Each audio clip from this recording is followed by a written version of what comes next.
Good evening, and it's great to have you all back at Polkadot India Substrate Saturday Bootcamp, and this is a highly competitive Rust and Substrate training series within the country. And today we are here to continue the training in substrate concepts, recipes, and how to build with them. Now, please note that we have an exclusive Discord channel for developers. So do fill in the form in the chat box and stay connected, and especially discuss all your project ideas, maybe what you're working on or what you'd like to learn further. And this is purely for developers again. So yeah, stay interactive.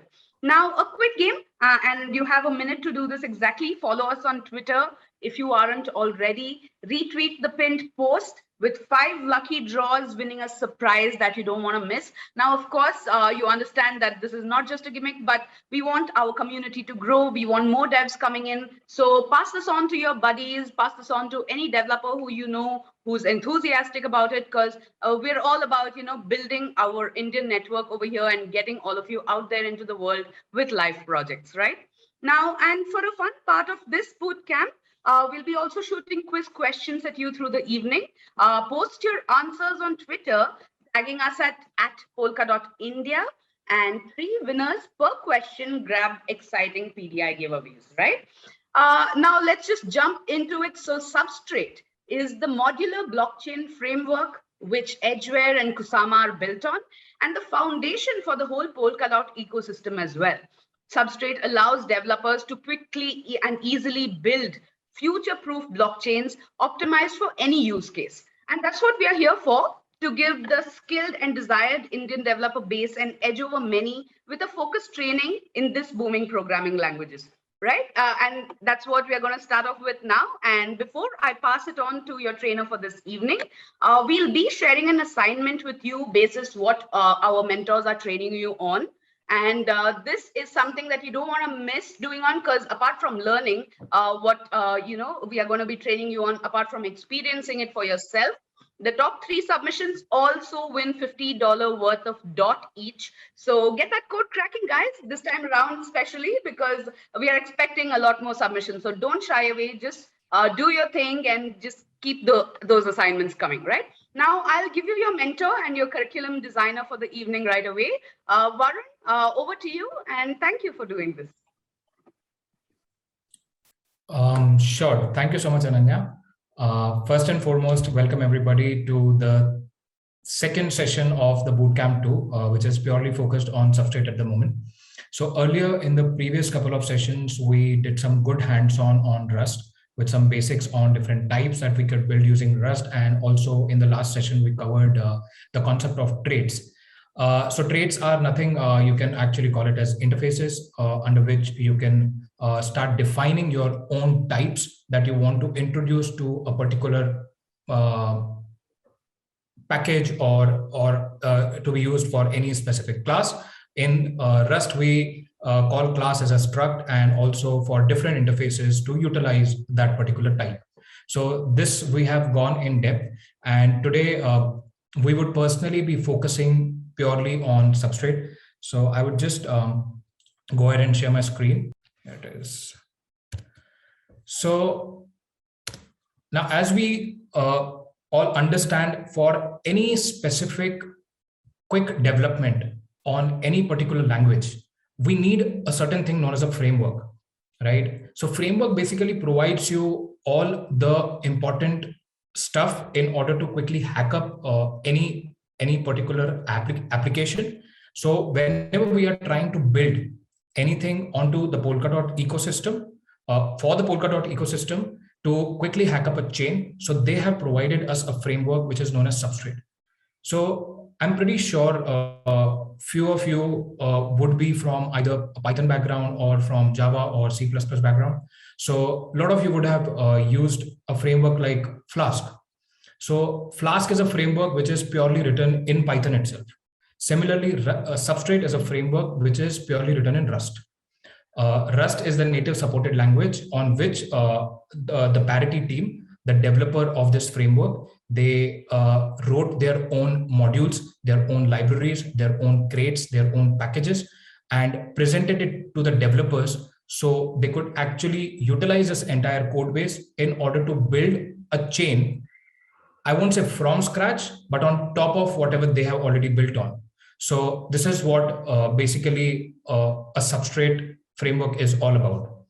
So as I've already mentioned, like these are the main specific reasons why for a developer like us, me, you, who are getting into this development of blockchain using the decentralized concepts. So that's the specific reason when you're trying to build any chain for the Polkadot ecosystem, or even outside of the Polkadot ecosystem, but want to have a framework ready. So that is the time we need a framework like Substrate. Now, then they have their own concept known as Frame.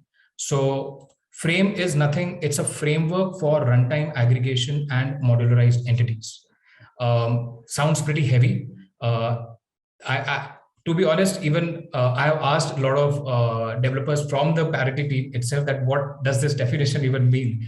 Because frame in itself could be considered as framework. So the simple answer is they have written few pre-configured, pre-compiled, and developed some pallets. So pallet is nothing, but you can call it as a module or a package, which they have handed it over to you so that you can utilize those. And you can combine these modules or packages or pallets in your logic to ship it out to the chain as in to the blockchain. So combination of all of these pallets over the runtime, like when you are aggregating all of these together in order to build a single product. So this is known as frame. Okay. I don't mind taking up questions at the moment. If you have any questions on the definition that I'm trying to explain, so please shoot it on the chat right away. Because things will get slightly steep going forward. So I would actually advise if you have any questions regarding the definition of substrate or frame, so please on the chat.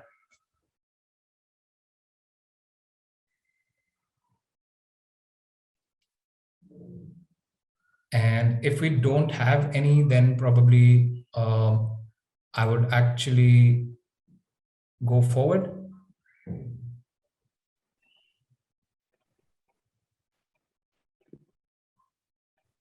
Okay, looks like this definition was decent enough to understand. But okay, I'll still repeat it again because I'm sure it will get slightly steep. So Substrate is basically a framework which is designed and created by the Parity team, and they're handing it over to you so that you can actually quickly rig up any chain based on this logic. Now, what Substrate provides you? Substrate provides you the security protocols, the network, the consensus, and you as a developer who is actually building a substrate-based chain, they just need to focus on the runtime logic, the business logic of the application. Like what sort of things should a chain be doing, whether it's a DeFi-based app or it's a game-based DApp. So, creating those actors and all that, that would be left on you. But then you don't have to worry about the security, the network, and the consensus. That all is being taken care by the substrate. So yeah, like for example, in Flask, we don't have to worry about writing packages like HTTP request. Those are already pre-compiled, pre-written. You just need to pass that particular URL onto, kind of making an API call. What happens under the hood is already done. So similarly, Substrate has already done a lot of things under the hood for you so that you can just utilize those. Okay, I believe this is good enough in order to move to the next slide. So Varun, I think we have a question by Jibril. I am not too sure if it's relevant, but can you modify any of the pallets if you want, or you're constrained by what Parity provides? No. So as I said, it is given by them to you. You can imagine as a gift. You open the gift. You can use that particular gift for your own use. Okay, somebody gave it to you. They handed it over to you, but you want to keep it on top of something in order to use that gift and make something more out of it. So that is what it is all about. So yes, you can use any of the pallets. You can customize those pallets. And today we are actually going to do that. Whatever pallets they have given, I would go ahead and modify their existing pallet. And we would keep changing a lot of things as an extrinsic or a function call. And we would also read a lot of stuff from chain and also put a lot of stuff on chain from our end via their pallet itself by customizing their existing pallet. Great. Thanks, Varun. I hope that answers your question, Jibril. Just shoot in more later if you have further questions. Over to you, Varun. Continue. So in the definition of substrate, so they have they call some fancy terms like setting up a kitchen node. So today we would be setting up a kitchen node. In order to set up any nodes, obviously you need a lot of dependencies for any particular language also, right? For example, for Python, you have to download certain packages. So similarly for Rust, you have to download certain packages. So going forward for Substrate also, you will have to download certain packages. So this is where I will share the entire deck with you, but this is purely for any type of a system that you have. It's in Ubuntu or Debian or an Arch Linux or Fedora, OpenSUSE, whatever type of operating system you have. It is very developer friendly. So just copy these commands and you would be able to make your system ready for Substrate development. Okay, now going to the next slide, why we are all over here. So in order to understand Substrate codebase extensively, we have to cover certain points via recipes. So recipes is, you can assume like they help you in order to not only understand how a Rust-based code is written in Substrate, but also how to utilize certain Substrate logics, pallets, packages, traits in order to write your own recipes. So recipes just like a pallet itself, but how to develop via that, they have termed it as Substrate recipes. So there's an entire book which is written on Substrate recipes. Obviously, we won't be going through the entire book, but I would help you in order to cross the first chapter, the second chapter, and the third chapter to actually reach to a certain point where we will end up writing our own palette. Okay, so yeah, before we proceed ahead or progress forward, any questions up till now onto what is Substrate recipes and on the installation part also, because it takes some amount of time to set up your system. Otherwise, I would have done it. But during the session, I would ask if all of you could just, try to, okay. And where is my chat? So I'll just put it in my chat so that all of you could actually go ahead and start installing the dependencies. And also I'll share this book, which is written by the Parity team in order to quickly rig up and understand Substrate recipes. So Frame is a framework which is written in order to provide you those runtime pallets, correct? So earlier when the book was written, so this book was written as per a specific version, which is V1. Okay, and currently the development has reached to V3. So we would actually go through a lot of things together. Like there would be code bases that would be written in V1. And now since we are writing code in V3, so we would see what all things are changing. It is purely based on the macros that actually change, not much of logically nothing changes, but only the syntax has slightly changed and evolved because they have made it more extensively out over there that you could just call a simple macro, a simple function that would take a lot of things under the hood. So you don't have to worry about what is happening in your code also. They would be taken care by those macros which are written by the Parity team. That's the main migration or the move that has happened from Frame V1 to Frame V3. Okay. And actually Frame V1 and Frame V2 was almost similar. And whatever the changes you will be seeing will be in Frame V3 itself. Okay. So before we actually start, I have kind of cloned the entire repo of this book. So as you can see, so we need to clone this repo. If you don't want to clone the repo, not a problem. You can actually start writing the entire Substrate node from scratch, but obviously you need a lot of like consensus protocols which are already pre-written. So in order to use that, you need to clone this repo for the recipes. If not, then there is a Substrate node template which is provided by the Parity team.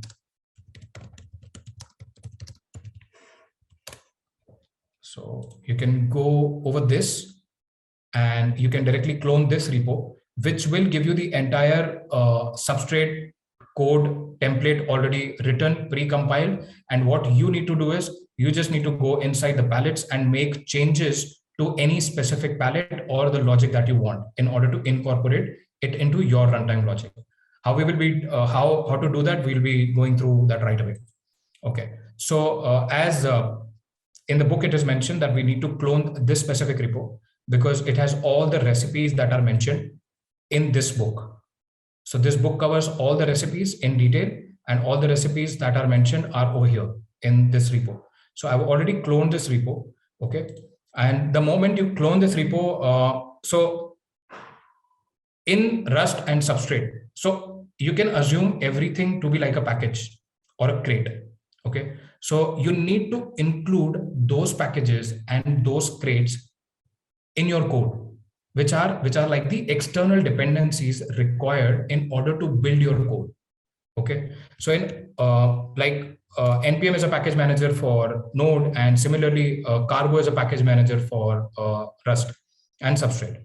So you do cargo build, and whatever the name of your node is, if you want to include only a certain number of packages via a specific node, you build that. If not, then if you want to build the entire package, like the entire project, which is under recipes right now for me, so it would actually start building all of the packages. It will start compiling all of those packages. I can just show it to you, but I won't compile all of that. Okay. So, okay, sorry, cargo.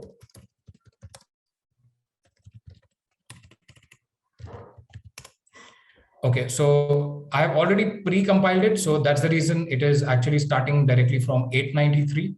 I won't compile it again because it takes certain amount of time. And so this is one of the steps that you will have to do. And once this is done, then in order to start the node, okay, first let's understand the entire structure of this. Okay. Okay. So somebody asked me whether we can actually start modifying a pallet or not. Now, in order to understand what is the code about and how to do that, let's actually try to connect to the chain and see that what happens via an extrinsic, how a chain is being built.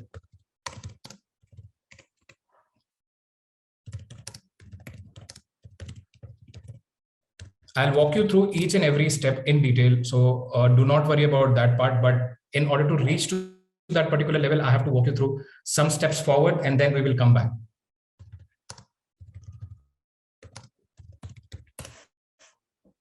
Okay, so over here you see the chain has actually started.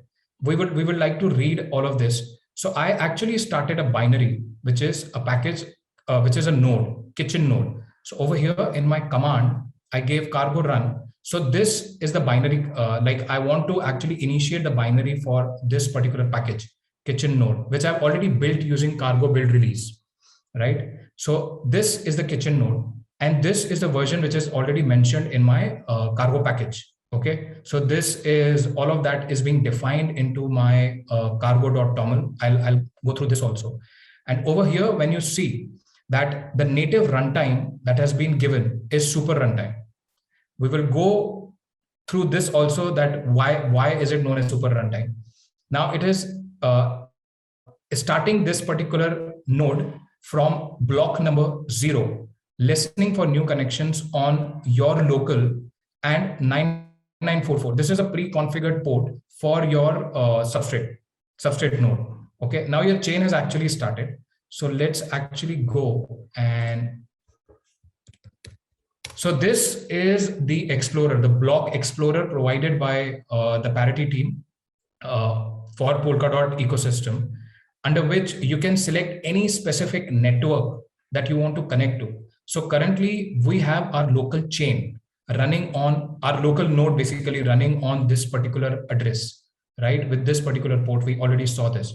So the moment I connect to this, okay, it has already selected this. So this node is, this chain is basically connected to this front end kind of a thing. We call it as a block explorer or a chain explorer. Similarly, you would be creating D apps and would be connecting to these WebSockets by providing this particular URL, okay, onto a specific port. So this WebSocket could be provided and could be connected via this. Now, you see there are few of the accounts which are already given certain tokens. So tokens as in certain money balance. So this is around 1.15 million units for these 4 accounts. We would like to play with these as well. We would cover this. And now when we come to Explorer, so currently there is no block which has done anything. Okay. And there are, so since we have only asked for a specific kind of a node, usually your chain keeps running and keeps listening to each and every event that is happening. Okay, and also starts adding those particular blocks onto the chain that is already compiled.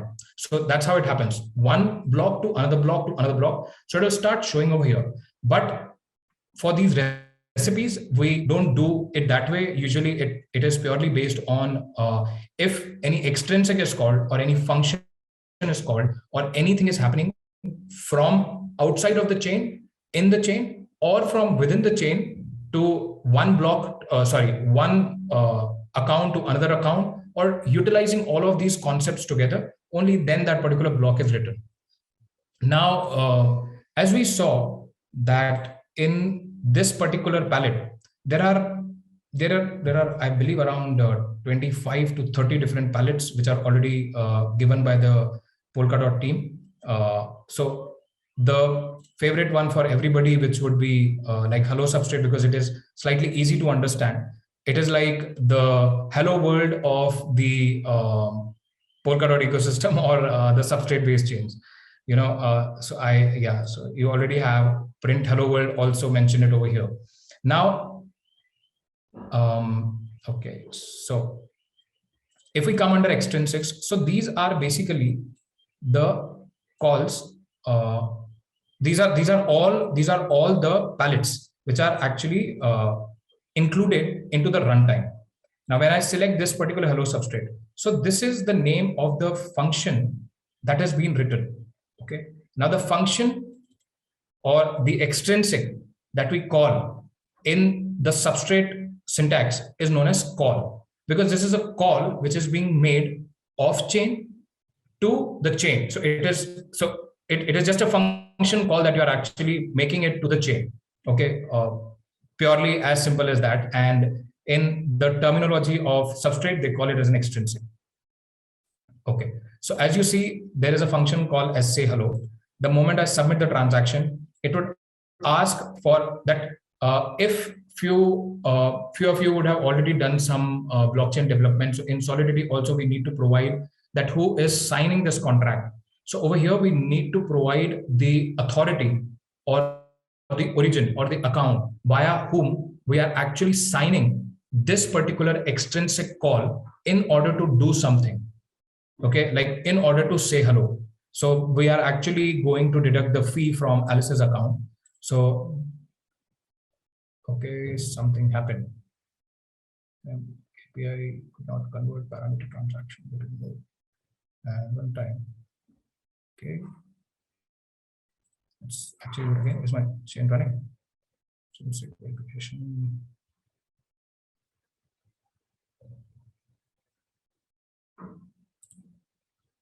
Okay. Oh, okay. So I understand the reason behind it. So, okay. So let's go to this.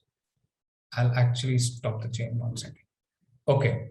So before we go on to building the chain. So, but you were able to see how the chain was built, although the extrinsic failed because of few reasons, which we will cover in going forward. But we were able to connect the chain to any particular kind of a front end, which currently is the substrate based front end, okay, provided by Polkadot itself. Now, in order to read the book, so, okay. Now, as you see, under the recipes, there are, this is the overall code structure which is provided in the recipes project that we saw. We have nodes, we have pallets, and then we have runtimes. Okay. Now, they have in detail given the idea about the kitchen node. So the one which even we try to build. Okay. Now, if I go inside this, now let's say this is the only pallet. This is the only package that I want to include in my runtime. Runtime, as I've already mentioned, is to be taken care by you as a developer, that what all classes, what all packages, and whatever business logic is, you want to include into your chain, because your chain could have not only a single runtime, it could have multiple runtimes. Similarly, it could have multiple pallets, your testing pallets, and also your actual pallets that you need to include. So for example, this is my Hello Substrate palette. Now we have runtimes over here. Okay, you can see these are the runtimes. Under runtimes, we have five different types of runtimes. One is the API runtime, minimal grandpa runtime, OCW runtime, super runtime, wait free runtime. Now, this super runtime is the one which we are going to cover. Now, in super runtime, there is a file known as lib.rs. In this lib.rs file, you need to tell your chain that, okay, listen, I am going to make a conversation to this runtime only, okay, super runtime. But where do we just please make sure that you follow with me this particular part. Rest, a lot of things will automatically become easy. Then there is a folder known as nodes. Under node, this is the one which we actually ran. We told our cargo package manager that, listen, I want to build a binary for this specific node, kitchen node, right? This kitchen node inside utilizes my runtime, which is actually this runtime. So kitchen node has a cargo.toml. Every package has a cargo.toml. So in kitchen node, I want to include, so there were 4 to 5 runtimes. I want to include this specific runtime, which is super runtime. Okay, rest all of this you can see are commented. These would be actually uncommented in any other kind of the nodes. So for example, in hybrid consensus, they would be utilizing some other runtime in order to test the functionality. In this kitchen node under cargo.toml, this is the only runtime that they have considered, super runtime. So we just focus, the flow is like this. There is a pallet, you write your logic, you include that particular pallet in a runtime.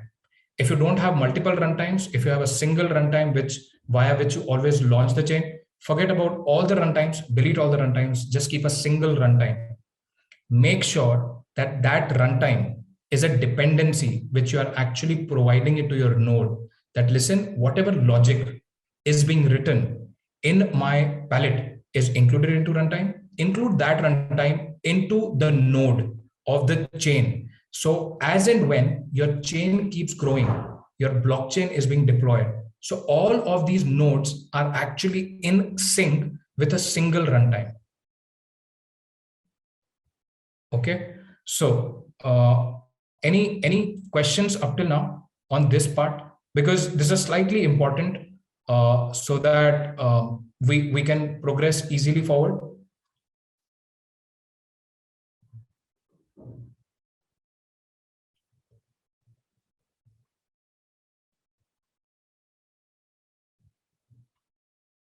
Okay. Do we have anybody on chat? Any questions? Sure. So, okay, Jibril has a question on okay, sure. So everybody has the same question on multiple runtimes. So see, whenever you are trying to deploy a node or a chain, so as a developer, when you're testing something, so I could create a runtime just purely for testing. Then I could create a runtime purely for development. Then I could create a runtime only for 4 to 5 specific palettes, in order to quickly check whether it is being properly built, whether it will perform the way it is supposed to on the chain as a node. Okay. So this runtime that you see, super runtime. Now this super runtime, okay. Now so as I said, in kitchen node, this is a single node that we are trying to build, which is taking this super runtime. Now, if I go to my super runtime and in my super runtime lib.rs over here, you will see, as I was telling you, that there is a palette that we have written. Okay, hello substrate. Okay, there would be thousands of palettes, or there would be various palettes that you would be writing, customizing those palettes according to yourself. The one which, for example, even we would be customizing, right? Hello substrate, which is currently empty. It has got no type or nothing implemented for it yet. Okay. And if I check, so there is something as a macro known as construct runtime. So as I said, in my runtime, I am going to include not only a single palette, not only 2 palettes. I can include as many palettes as I want, as many classes, as many functions, as much as logic as I want, in order to create a runtime for a chain. So they have written a macro for it, construct runtime. Construct runtime is basically a procedural call that is being made to all of these palettes together to include it into a single entity. Okay, into a single entity, which is known as runtime. So as the name itself says, construct the entire runtime using all of these palettes. So there are whatever number of palettes that you see over here on the left hand side. These are all written inside construct runtime of runtime lib.rs. Okay, inside this particular code block, or the macro you call it, right? So this was hello substrate, the palette. Okay, this is the palette that is already included in this. Now, when I was trying to, do the runtime, so I said, okay, listen, I want to include this runtime, super runtime. In super runtime, I have all of these palettes, which has hello substrate also. So whenever I'm compiling the node, whenever I'm building the chain, so I want you to just focus on this runtime at the moment. Now, don't worry about 4 to 5 runtimes that you have seen. You can actually start building different type of nodes via these runtimes, but let's focus on only one runtime at the moment for that specific node that we are building, and all of that logic goes inside the palette. That is the overall structure of Substrate. If you are able to follow this structure, it would be very easy for you to grasp like the overall building a Substrate node. Okay, if you have questions, I would just repeat it once again. I know I'm going it again and again over the loop, but this is really important. So you write your logic, which is a palette. Okay, you include that particular palette into the runtime. Okay, after that runtime, you're going to tell your node that, okay, include this particular runtime in your node while the chain is being developed. That's it. That's the overall flow. Okay, ready to take the questions again.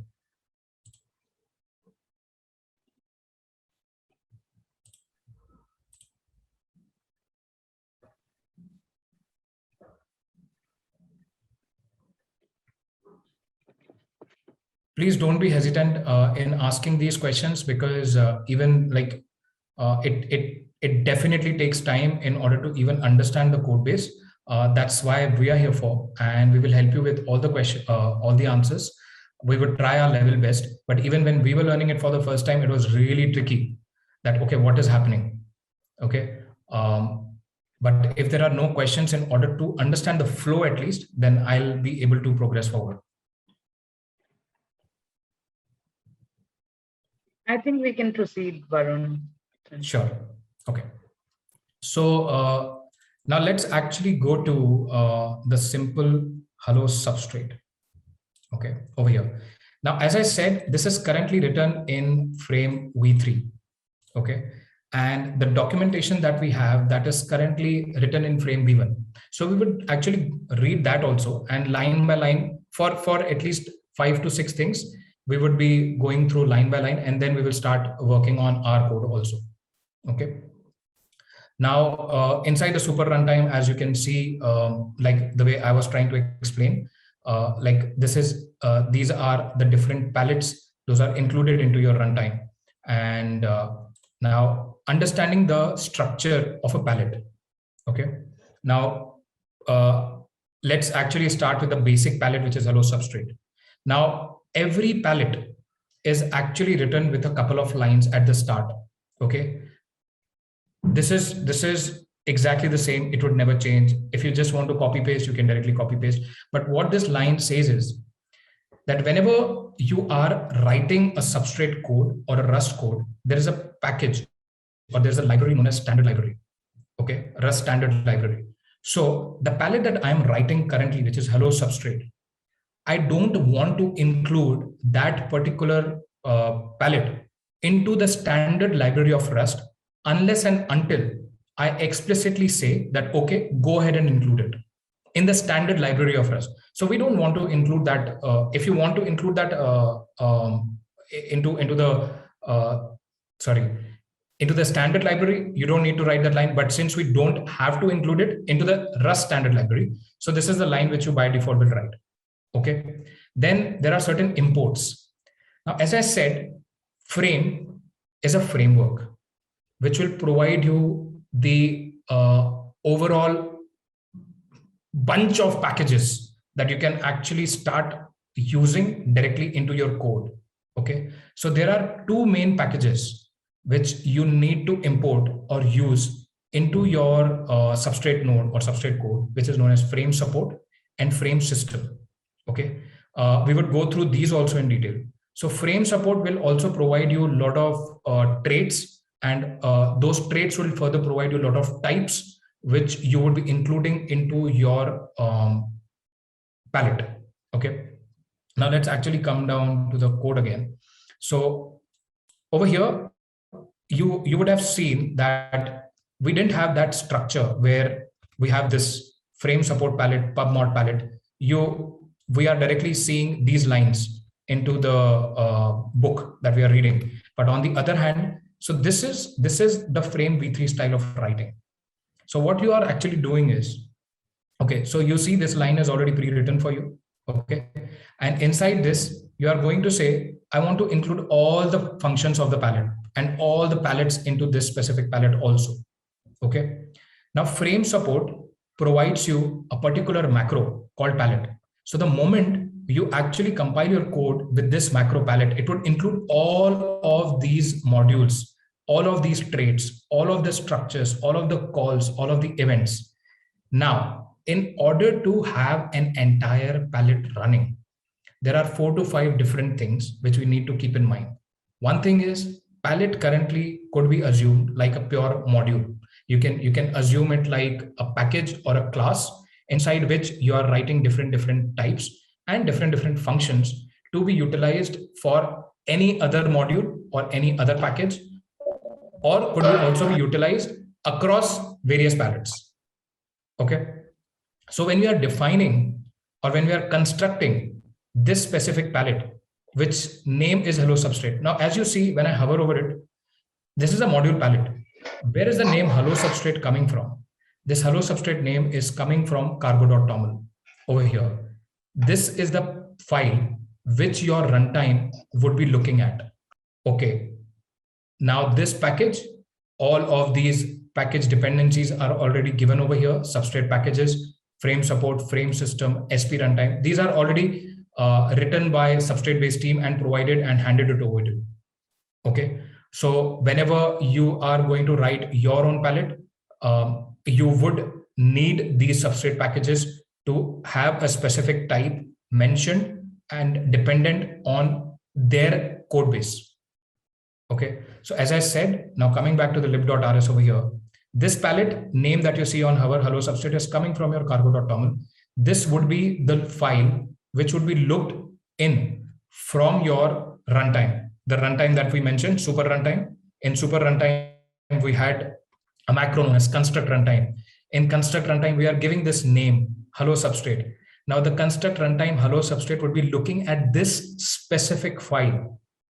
Okay, and what does this file provide me? These are only the things which your runtime would be looking at.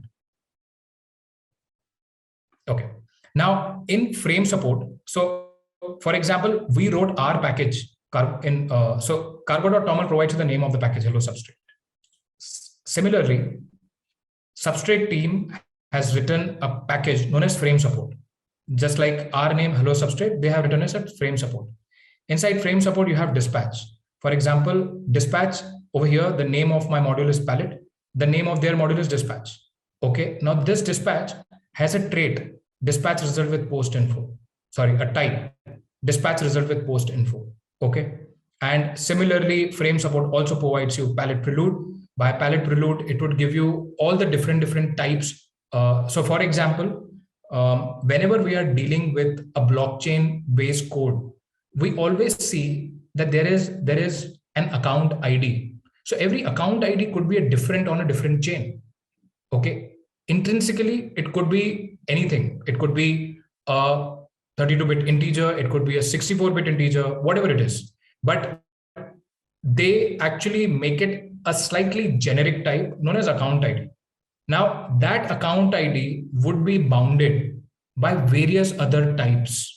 That it should not be greater, just as an example, it should not be greater than the length of 16, it should not be greater than the length of 32. So all of these things which are pre-configured, if you want to utilize that, you would bound your account ID from any of these pre-compiled and pre-decided type of account IDs, which are coming from your pallet prelude or from your frame system pallet prelude. Okay, all of these have actually given a type. Okay, let's actually see. So under pallet prelude, so you see frame support also provides you these type of hashing packages, which are Blake 2 128, Blake 2 256, identity 2x64 concat. We don't have to worry about all this. These are already written by them. Okay. And similarly, when you come to dispatch result with post info, so dispatch result with post info is a type that I am going to use, but internally, it is also being called or being bounded by or is equal to the other package, which is SP runtime, right? If any of my code is able to match this, then we are good. If it is not, then the compiler will throw an error. We will see. We will try to resolve those errors as well.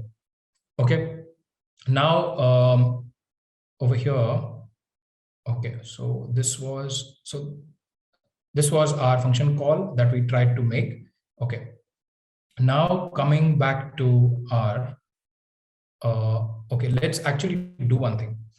So, okay, we have already covered traits in the previous session, but I will start explaining again after we read this. Okay. Now, every pallet has a style or a syntax, which is written in a specific format. As I mentioned, that there would be a trait. That trait would define types, and then those types would be bounded by other types of other traits. Okay, and then there would be functions.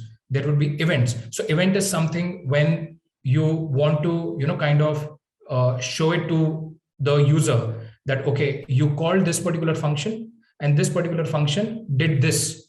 So I'm just showcasing you that event that it actually happened in the chain. So for any user on a decentralized application, so for example, we receive notifications on Web 2. So in Web 3, we actually expose the events. It's quite similar to that. Okay.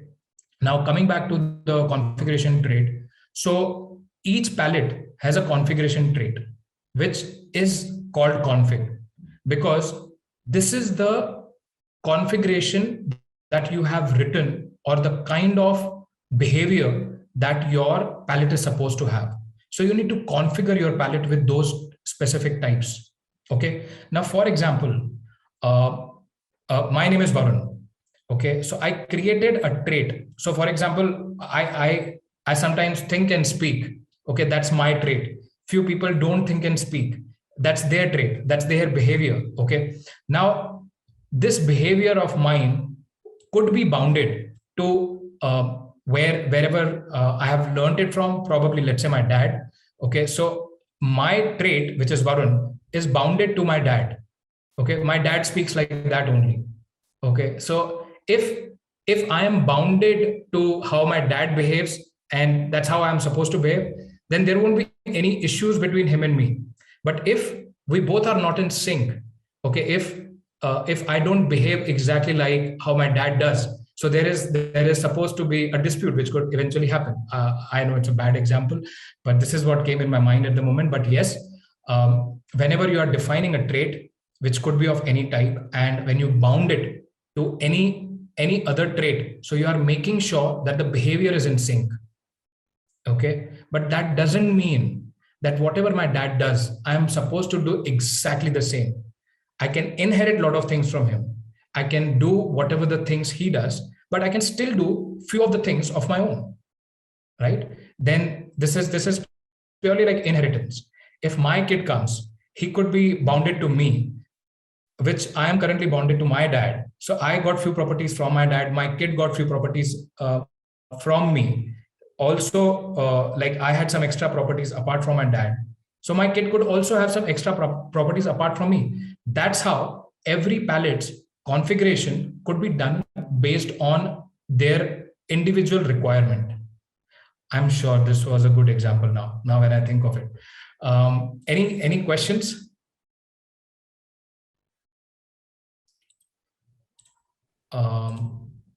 Okay. I think we're good. Yeah. Okay, cool. Let me know if I go slightly overboard or over the top. So I might actually flow in, just go with the flow. But yeah, if you guys are not able to understand, please let us know. Okay. So this is how you actually, this is what a trait means, like defining your own behaviors, defining your own types. Okay. Now, as you see, as I've already mentioned, okay, this book is written as per frame v1, and the code that we are currently going through is frame v3. Okay, so over here you see declare module. So declare module used to be a macro in which you were defining your functions. Pub function say hello, okay, and for any specific struct. Okay, now the code has slightly changed to this. Okay, they have actually made it as a different attribute. Instead of declare module, you just annotate any particular function, say hello, with this specific attribute. That for my module palette, if I include this call should look for this function. So who is looking at this call? Where am I defining this call? Am I defining it anywhere? Yes, we are. So as I said, in our runtime, in our super runtime lib.rs under construct runtime, hello substrate. So over here you see hello substrate. This hello substrate is slightly different than this hello substrate. I would cover that as well. So under our hello substrate, okay, over here we are actually saying that yes, listen, whoever has this particular attribute mentioned on top as pallet call, that is my function that you need to include into the runtime. Simple. I want that no matter what. Okay. Similarly, the module. Now there are, so you would be seeing that few of the pallets have mentioned storage and event. We would cover those as well. Okay. Now coming back to this. So yeah, over here we define a particular extrinsic call, and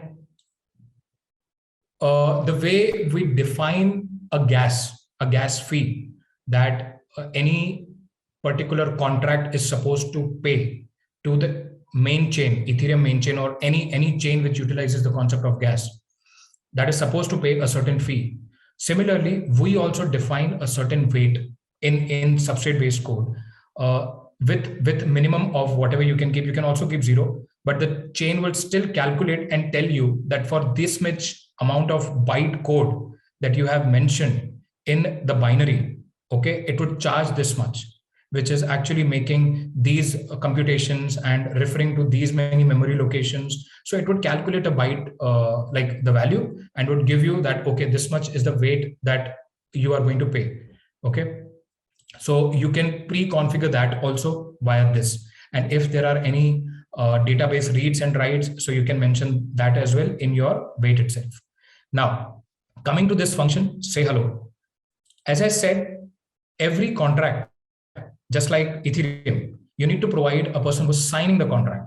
Similarly, you would be providing that who is actually calling this function. Whoever is calling this function is the person who is going to pay this fees. Okay. Now, as I said, this caller over here, we are calling a function known as ensure signed. This is coming. So this is coming from your frame support. Okay. Frame provides this particular call known as ensure sign that ensure that this origin is of a type account ID. Okay. So there are a lot of bounds, trade bounds, which are already taken care by ensure sign as well. Okay. Now, what is this function supposed to do? It is supposed to print hello world. Okay. And debug is basically in order to see anything onto your node as a log or as a print that you want to see onto your node terminal itself. Okay. And we have already covered this in the previous sessions. So this is basically the return type of your any function. So there are various types that you could use. One is dispatch result. The other one is dispatch result with post info.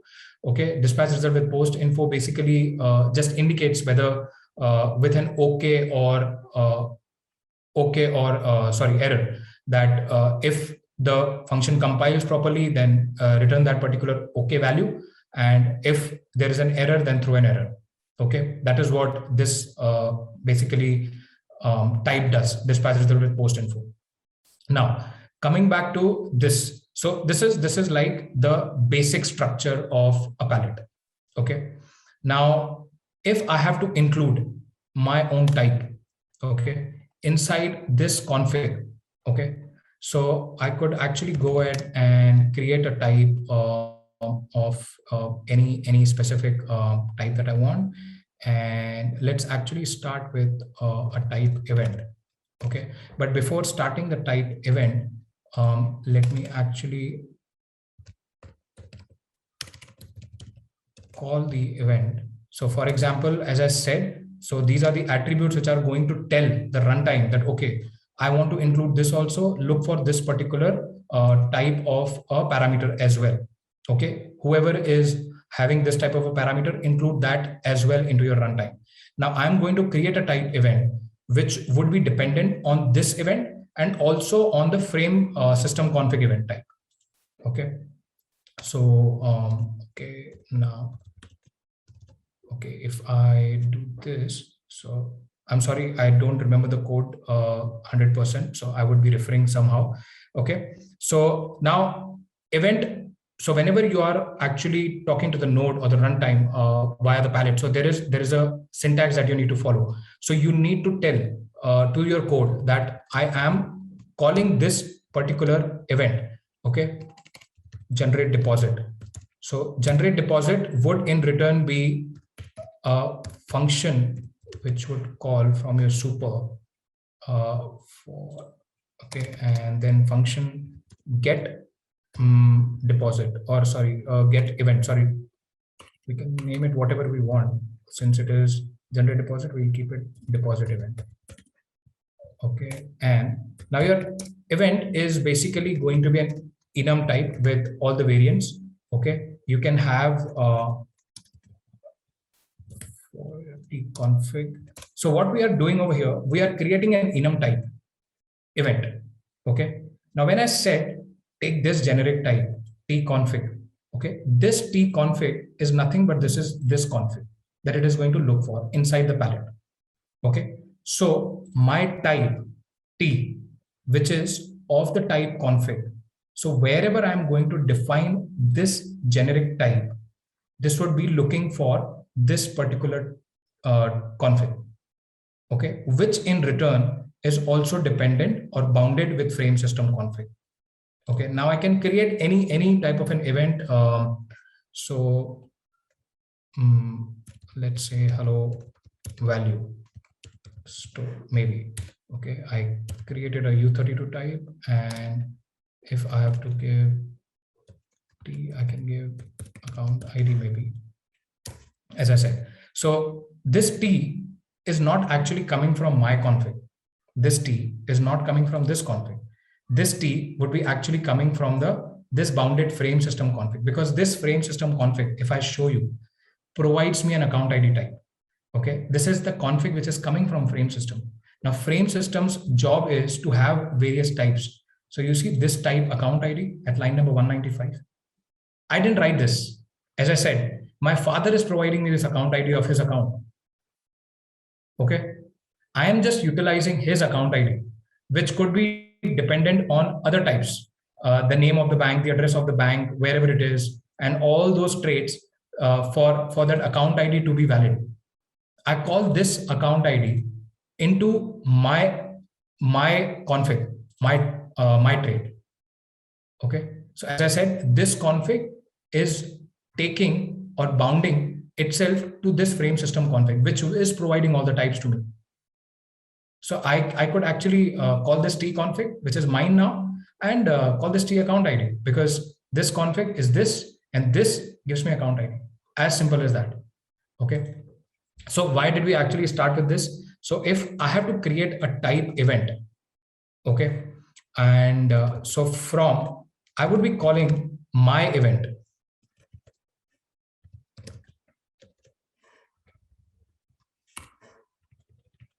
Okay, so this trait that you see, this is another trait, from trait.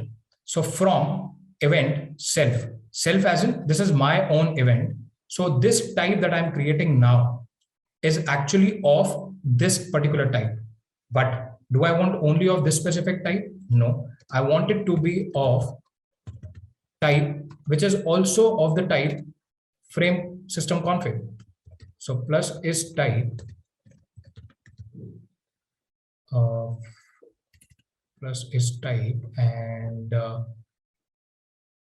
okay, so okay, so my is type should be of self as frame system config. Okay, and this provides me an event type.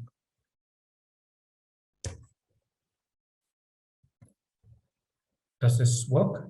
Yes, this works. So what we have done over here is that this type event, for example, we called from the config the account ID, right? From which is coming from frame system config. So I'm saying this event type that I'm now creating, this is not only having this type of an event like hello value stored, but also of the type of the event which is coming from frame system config. So it is supposed to get bounded to those specific traits also, which are implemented for this event type. Now, why is it throwing an error over here? So what it says is not all trait items is implemented, missing event. Okay, so let's view this problem. Okay. So I understand why. So, okay, let me go to the runtime. Okay, over here, under your hello substrate. So you see these other pallets, which are already part of it, they have already defined an event type T. So we also need to define that in order to include it into runtime. But not only that, we need to include this into our config for runtime as well. So what we are doing is, so you see other pallets, what they have done, they are having their own type event for their own custom logic. They want to dispatch certain events to the user or expose certain events to the user.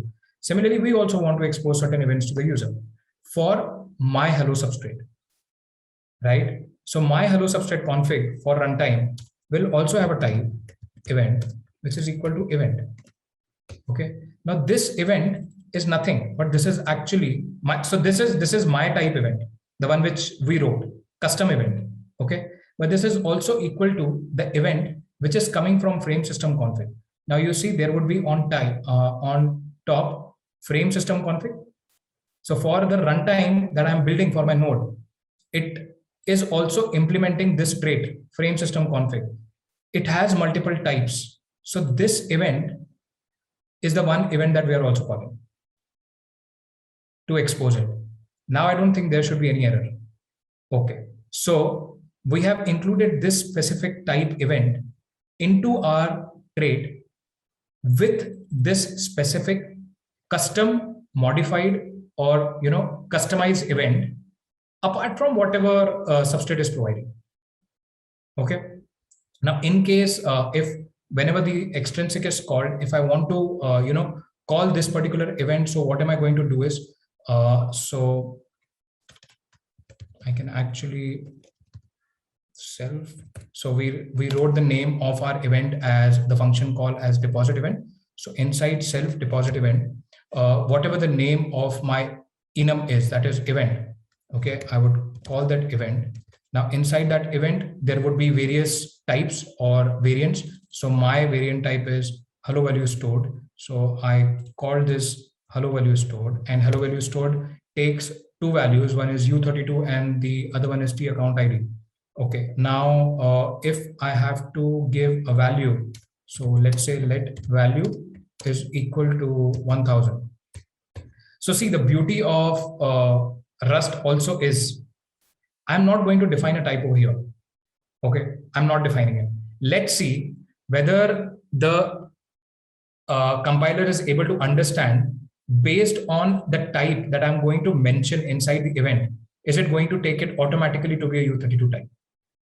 Okay, so if I give it as and then also the caller is basically the account ID that we are passing.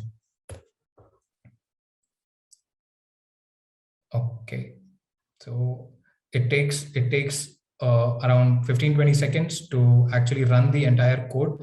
Okay, so what we did, we deposited an event which is of the type hello value stored, which is, you see, it automatically reflects over here that my value is a U32 type. I'm not even mentioning it because this event hello value stored is defined in such a manner that it is going to take a U32 type. Okay. On the other hand, if I tell that this value that I'm creating is a U64 type, then it would throw an error that okay, there is a type mismatch. You can't pass this. See? Sorry. Error is the mismatch type. You have to plug it. Go and do something. Just hello. Sorry, do you have any questions? I didn't get it. I don't think that was covered very well. Sorry? Continue, Varun. I think just continue. No one's clear about it. No one is clear about it? Yeah, no one has asked the question clearly, so we can continue. Okay, but are there any questions? Guys, if you have any questions, do type in the chat.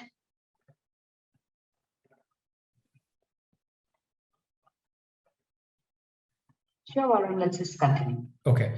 Now, as we see that it is throwing a mismatch type error now because it is saying that I expected a U32 because dude, this is what you said that you would be providing me U32, but now you're providing me a U64. Either provide me a U32 or I'm going to panic. So either I could actually provide it a U32 so it won't throw any error. Okay, now it is actually satisfied. Now it is saying that, okay, fine, there is no error. And in my lib, okay, so are there any other errors? Okay, so not all trait items implemented. Reading and import. I don't think this is a correct error. My analyzer is behaving weird, but let's actually try to build the code. Let's see if it is actually able to build the code. So till the time this compiles, we have an interesting question for you. Ananya, I would hand it over to you if you want to ask any question, the first question that we have. Sure. Can we, Kavya, can we just showcase the first question? Guys, we have a fun round coming up with the quiz questions. So all you have to do is answer with your options of A, B, C, or D on Twitter and tag us at _Polkadot India, right? So Kavya, can we have the question, please? Right, guys, so this is your first question. So what is the command to launch your chain for local development? That's A, cargo build, and the rest of it I'll let you decipher. B, cargo run, C, cargo run, and D, all of the above.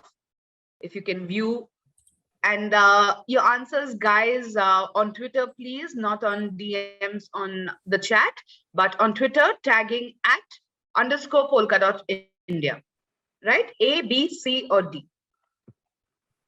So what is the command to launch your chain for local development? That's your first question, and some really interesting giveaways for this one, for the top 3 answers and the top 3 fastest correct answers, that is. So yeah, okay, guys, for those of you who were around last time too, these are our winners. We'll be getting in touch with you on Twitter again, and if we haven't already, that is. So yeah, congratulations, and yeah, just be fast, guys. I know Google helps a lot, and a lot of us are smart enough over there to crack it right, but it's all about being fast and correct at the same time, and the top 3 winners get our giveaways. So yeah, did we have any questions or anything? No, nothing yet. Everyone seems to be getting it, so seems fine. Sure, I'll just share my screen again then. Okay, so sorry, I built this, but we'll actually do it again. So okay, yeah. Okay, so as you see, the chain is starting again with, and we'll just refresh this. And the extrinsic that we have created, which is hello substrate. Yeah, but before we get deeper into this, so as I said, we can kind of expose the events. We can also utilize the storages which are provided. Now, you see there are different tabs under this developer section, which is chain state. In chain state, you can provide all the different type of storages for your own pallet.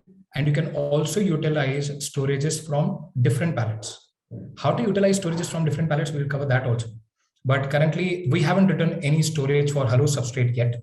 We would write that. If we would have written a storage for hello substrate, so even that would start pointing it over here. Then under settings, we have these are the things: general, metadata, and developer translate. So okay. So ideally, this should not be empty.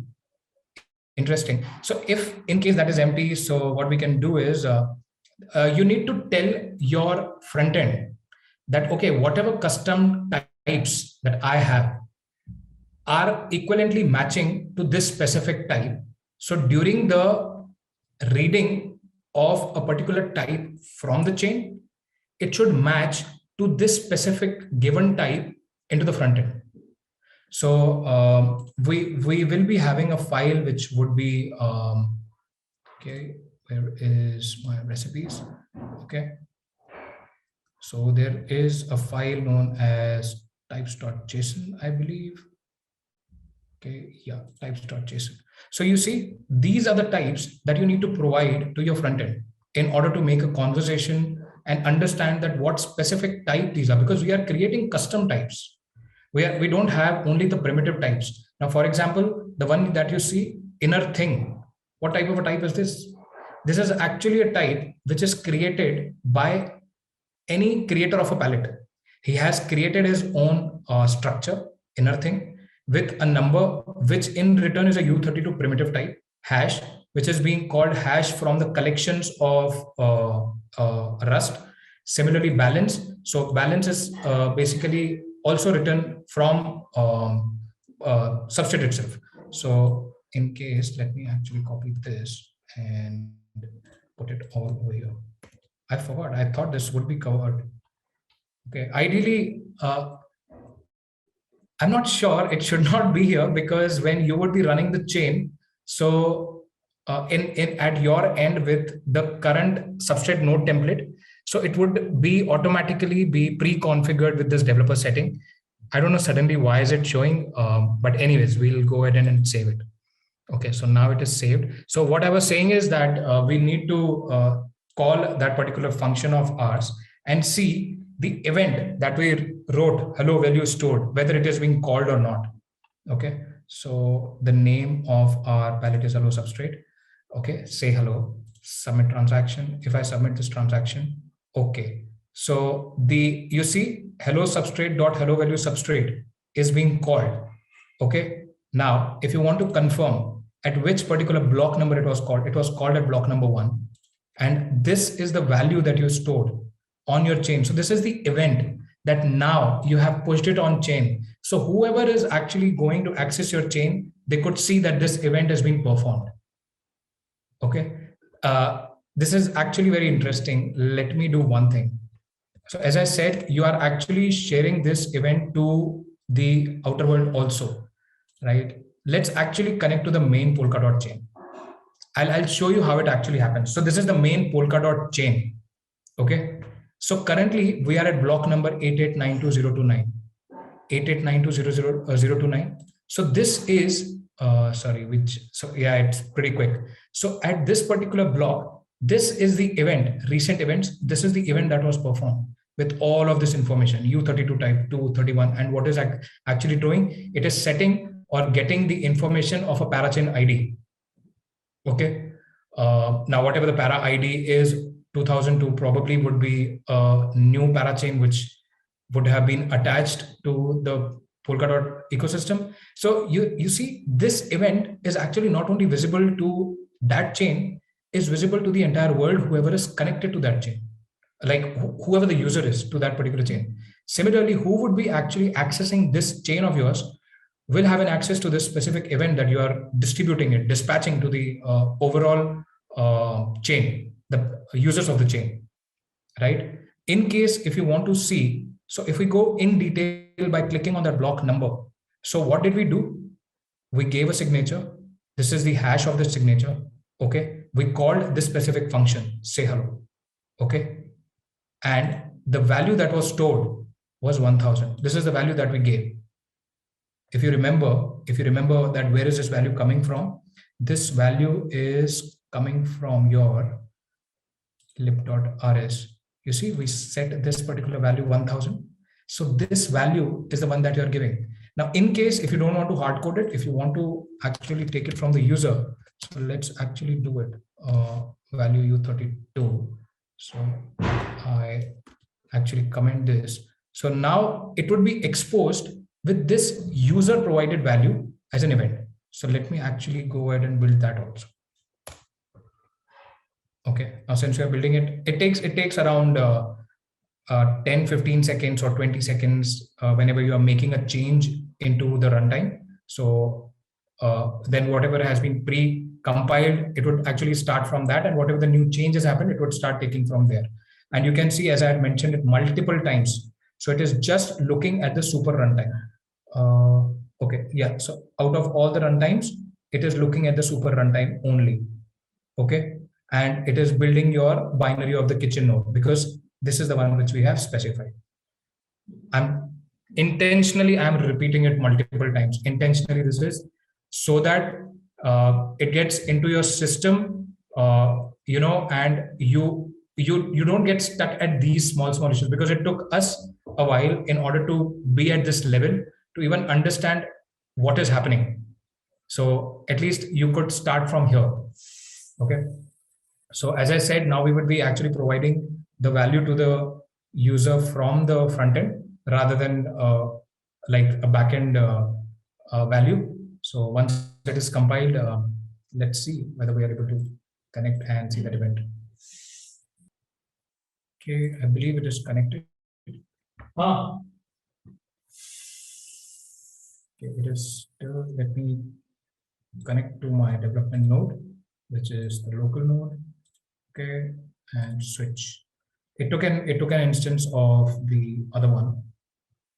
Okay. Is the chain running or not? Set a new TCP connection. Okay, now it has started. Let me go to the extrinsics. Okay, and hello substrate. Now you see the value that I was saying that we actually set from the backend, and now we are actually asking the user to provide that value. So I won't provide 1000 again, so that it doesn't confuse you. Let's provide 500. And if I submit this transaction, so the event is done. So hello value is stored, and now it would actually call this event. So now you have stored the value. This is the value that you are providing from the front end to the chain. Chain is reading that value and triggering that event to be given to any other user or into the chain. So one part is done. Now what we need to do is So this is into the chain. But in case if I, being one of the user, I want to get a state, the current state of the chain, which provides me a stored value. So as I said, in chain state, there are storages. Now, for example, if I come to system, the system is a pallet which is pre-configured with all of these storages. So if I provide the account ID, it would give me a storage or the value which is currently stored in chain, on the chain, to give me that account information of this user. So see, I got this account information of the user. I, on the other hand, in via my hello substrate, I haven't configured any of this, right? So nonce is basically the number of transactions which are being performed from this specific account ID. Okay. And this is the free balance 1.1529 million units this account ID has. Okay. And if you want to verify, so this under accounts, Alice has 1.1529 million units. Right? So you can actually verify it. Now, let's say if I want to, we would actually see a couple of things right away. Now, in my hello substrate, I'm not doing any balance transfers. Substrate by default provides you a lot of packages like balances, transfer functions under balances. If I want to send this particular currency from Alice to, let's say, Charlie, the amount, and if I give some this of an amount, okay, and if I make this transaction, insufficient balance, who has insufficient balance? Alice has insufficient balance. Okay, then probably let me do 1000. Okay, now the event is performed. So the moment I did this 1000, so it was 1.1529. Now it has become 1.1519. And Charlie, on the other hand, you can see has 1000 units. So we did a transfer using substrates pallets. I didn't make any change to this. So you, on the other hand, can use all of this in your code as well. So why was I showing you all this? So this information gets registered on chain in a storage, which is system provided. Now see, earlier, Charlie didn't have anything. Okay, or at least if you remember, I didn't show you Charlie's account. I showed you Alice's account. So if you want, we could check Alice's account. And Alice had 1.1529 million units, and now he has 1.1519 million units. And the nonce value has increased to 3 because he performed 2 transactions. Now you would be thinking, actually, you performed only 1 transaction, right? Transfer. But transfer also performs a transaction of withdrawal. If you want to see, you see, now all of these are actually performed from Alice only. So Alice performed this particular transfer function from Alice to Charlie. Okay, then this got endoed or this got registered. This in return is basically calling 2 other extensions. Okay, one is the balances.transfer and new account or entered, whichever it is. Okay, so keep alive. Okay, anyways, inertly it is calling 2 transactions. So that's the reason the nonce has gone to 3. I'm not able to see it right now over here. But see, this information gets registered on chain, and you as a user or a developer could actually call any of the storage to see whether that value is currently present in the chain and can I potentially use it for my usability or not. Okay, so even now we are also going to write our own storage to store any value that we want on chain, and whenever we have to retrieve it, we could retrieve it from chain. Okay, so sorry. Okay, so yeah. Okay, now as you see, let me actually create a couple of other types as well if we have to include something like okay, for now let's keep it simple. Okay, So similarly, the way we have been writing event, we will write storage, which is the kind of an attribute that your runtime would be looking at when you're trying to include the storage. And the pallet provides you an attribute getter, under which you would be providing that which particular function you want to call. So I want to call get value. This is the function that we are writing, and this is the function that we would be utilizing. Okay. Now I would create a type. The type would be get value, okay, which would be of a generic type, which is my own trait type, config type. This is that T, okay, that we would be providing. Okay, so then Substrate provides you various kind of storages. We have storage value, storage map, double storage map, and various other features. So let's actually go to storage value.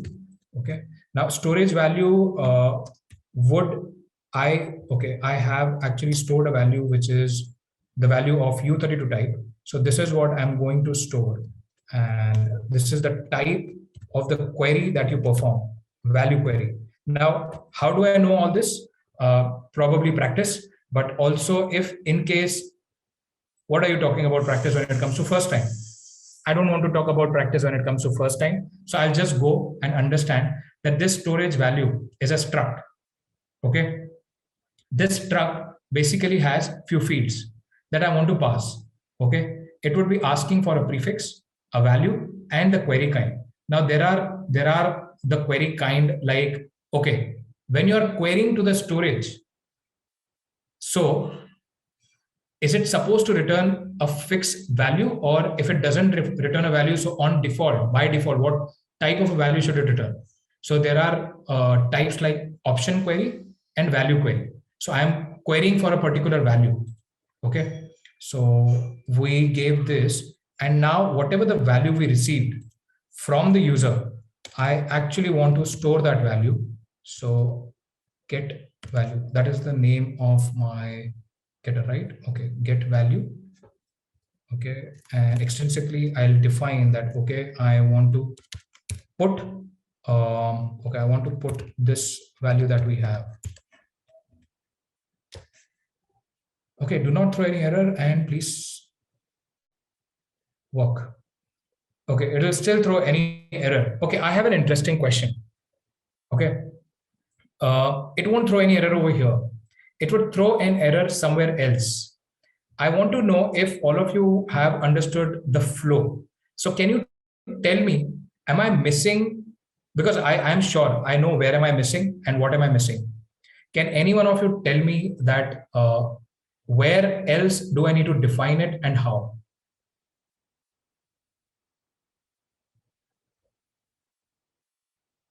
Okay. Guys, you can raise your hand or maybe put it in chat. What do you think?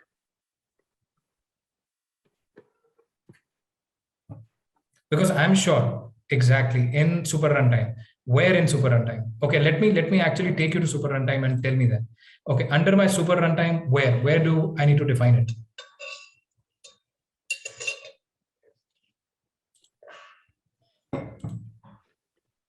Like we define event. Perfect.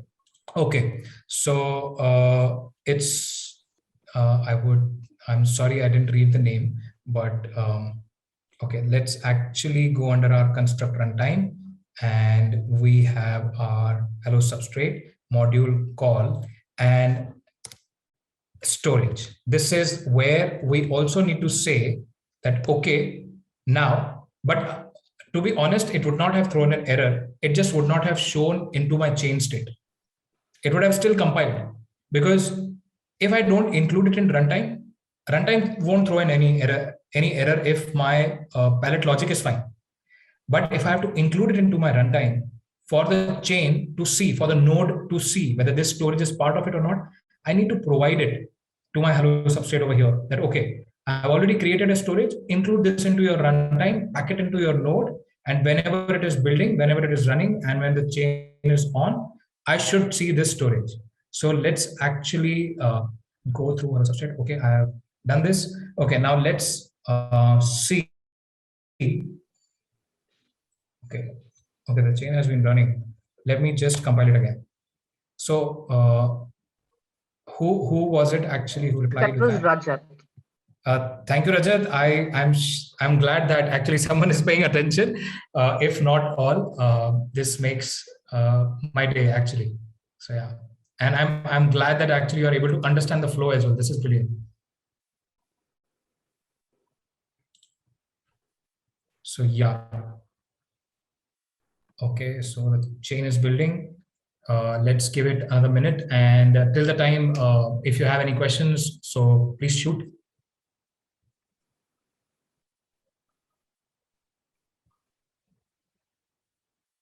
Or actually, Ananya, over to you. Why don't we ask another interesting question? Sure. Kavya, can you showcase the next question, please? That's question 2. Guys, next question for the evening. This one, that's tweet your answers with @_ India. And that's how you'll be answering with A, B, C, or D. So your next question is, in your runtime lib.rs, under which macro do we create an instance of the pallet? Right? That's in your runtime lib.rs. Under which macro do we create an instance of the pallet? A, parameter underscore types. B, runtime. C, construct underscore runtime. D, impl underscore runtime underscore APIs. So that's A, B, C, or D. Guys, tweet your answers with @Polkadot India. And that's how we'll be picking up our first 3 respondents and giving out some interesting giveaways, right? So as you see, the chain is building, and I mean, it is built. So we'll just go to our thing over here again, and we'll just refresh it. And as I mentioned that under my chain state, we have our storages. So hello substrate, ta-da! This is now included with my get value. But now ideally it would show 0 because I haven't set any value, correct? So I would go to my extrinsic again because I need to call this function at least to set the value. So when I say hello, ideally I don't like the name, we'll change the name as well at set value, and whatever value I'm setting, which is this, or maybe, sorry, interesting. Okay, so I'm setting this value, and when we do this, so we would just go with the entire flow once again. So under our Explorer, we can see that this particular event has been called. It has been included in this particular block with this particular value. Now, in case anybody wants to access it, so from hello substrate over here, I have get value, correct? Okay, I just got a display message that now you can see my screen. Has my screen been visible up till now? It's been visible. Okay, so we do get value now. And the moment we do get value, this is the value that you set from the front end, taking the user's signature, verifying it, putting it on chain, getting it back from chain, and seeing that, okay, this is the value that you have stored. Okay, the way we were calling this particular system with the account info, it's exactly the same. Okay, you were getting the balance of Alice with all of this, and we similarly we have got the value, the one which we are setting for the user. Okay, now where are we getting these values from? 1.1529. Now this will get slightly tricky, but I should actually cover it. And let me just stop my chain. And okay, so as I said that, so these are the things which you can do. So Rajat, I believe you had only asked me, can we customize the logic of a pallet? Yes, definitely. I am customizing the logic of the pallet as and when we progress forward. We created our own event. We have created our own storage. We have created our own type. We included all of those into the runtime, correct? Now, when you go to the node, okay, before we go to the node, okay, in my runtime.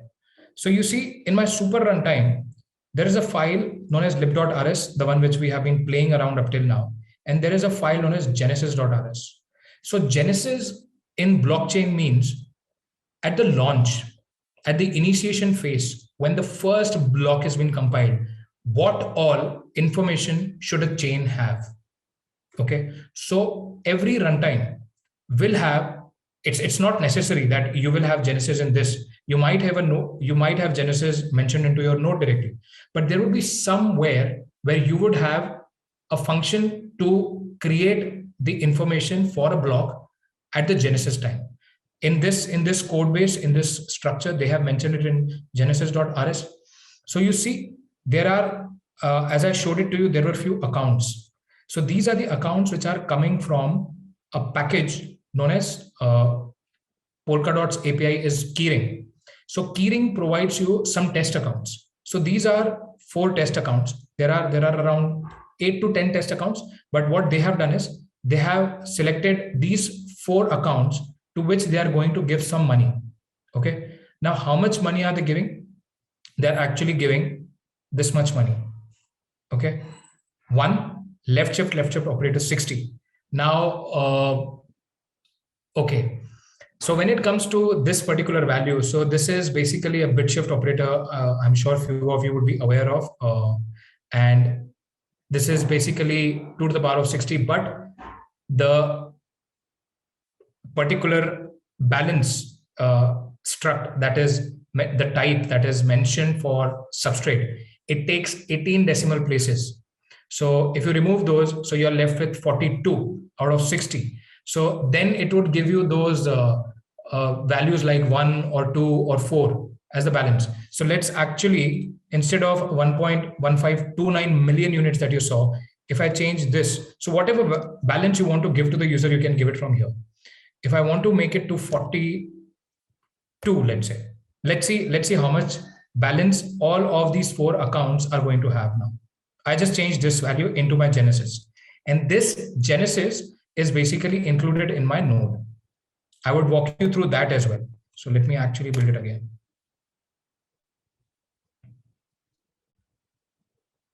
Okay. Since the time it builds, we will directly go into accounts and we'll see that how much each and every account has now as a balance. Now do they have? Okay. Remember, earlier it was 1.1529. Now, since we removed the number of zeros, so ideally the balance should reduce. Correct? Okay, it is building. Anyways, till the time this compiles, we can cover this as well. So we made the change over here, and this is the entire package that we are providing to our node. So if I go back to my node, which is the kitchen node. So in kitchen node, I have a file known as chain spec. Okay. In my chain spec, the runtime that I am using, the current runtime, do you remember in cargo.toml, we have mentioned that this is the runtime, which is my super runtime. So use this runtime in my chain spec. This runtime has Genesis as the file, the package that I showed it to you right now, genesis.rs. In that, you have account ID from Genesis, and then you have these functions, dev Genesis and testnet Genesis. In testnet Genesis and in dev Genesis, we have few accounts, give certain balance to them. This is what we have been doing up till now, 1.1529, right? And now I believe the chain is running. So we'll go to this. And if I refresh it, come under accounts, you see, it had 1.1529 million units, and now it has only 4.3980 units. That simply means this account has now only 4 tokens. It had million tokens, and we have actually changed the value amount, we have restricted the number of units each and every account has. And now you can also see the total balance has dropped from something 6 point some million units to 17.5921 units. That's it. Okay, so this is how you can play around with your balances and change it at the Genesis. If you want to give funds to Charlie also at Genesis, you can include Charlie's account as well, Dave's account as well. Okay, these 5-6 accounts could be included directly. Okay, so you can assume that these are kind of the treasury accounts, or maybe the accounts which will have money at the start of the chain. And these are the people who would actually start distributing money to the other accounts who are actually going to create an account and buy and sell all of this, like the tokens. Okay. Now, let me just stop this and go back to our thing. And in my genesis.rs, I'll just make it to 60 again to keep it as is, because we need to play around with it somewhat. Okay. Now,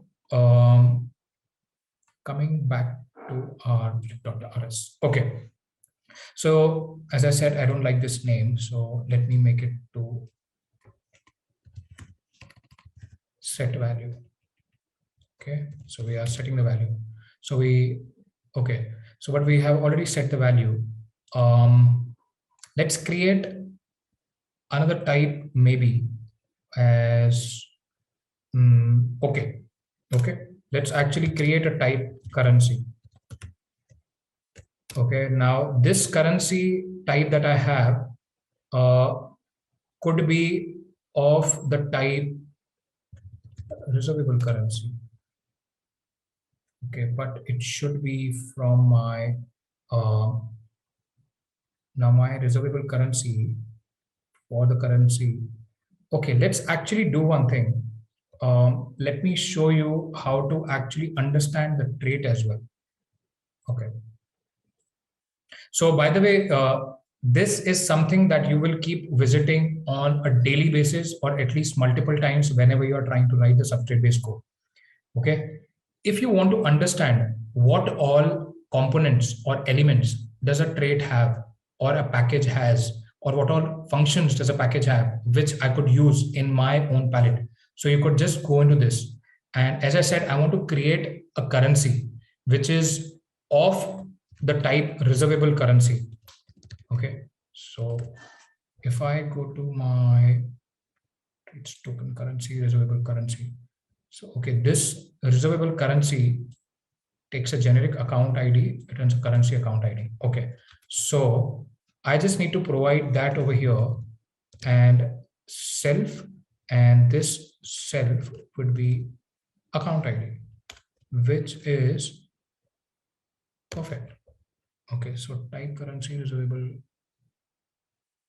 Okay.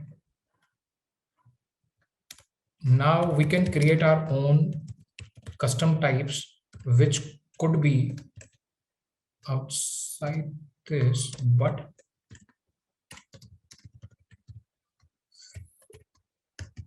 system config and this account ID. So I'll create an account of type. So earlier we called directly T account ID, right? Now I'm creating a type account of, which is basically of the type account ID itself, which is coming from frame system, but for my personal use. Now I want to create that. Okay. And I would also create a type balance of T, which would be from my frame system config. Okay. Now this frame system config provides me a type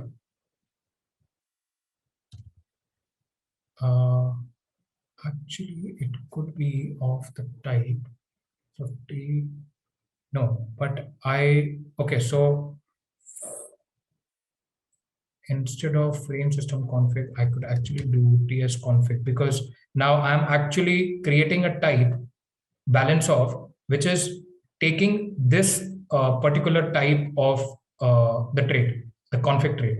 So TS config this trait, and I am calling this particular type that I have now customized it, which is basically of the type reservable currency. So I call currency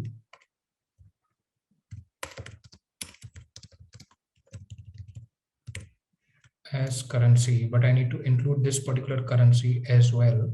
So I would, now this currency that I have, if I could actually look at, so we just saw that this currency that you see over here, this is a trait which takes a type of account ID, right? Now, when we created our own type of account ID, so we can actually pass it directly over here.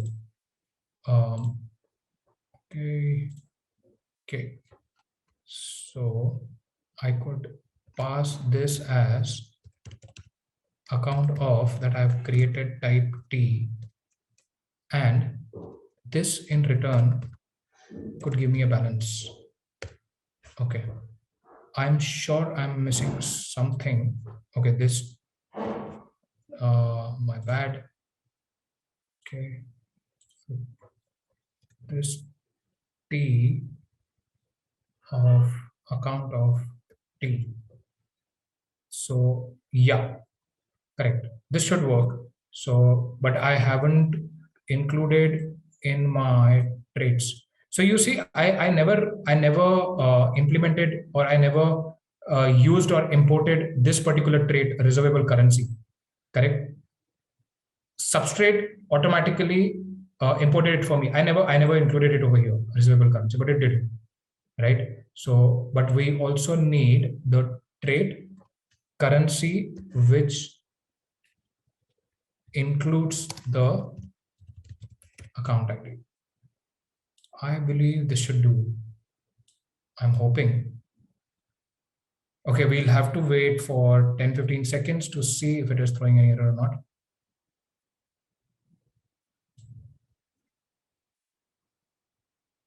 Okay, the traits are closed. Okay, I haven't closed this, I believe, then. Okay, I would need one more. Okay, this should work.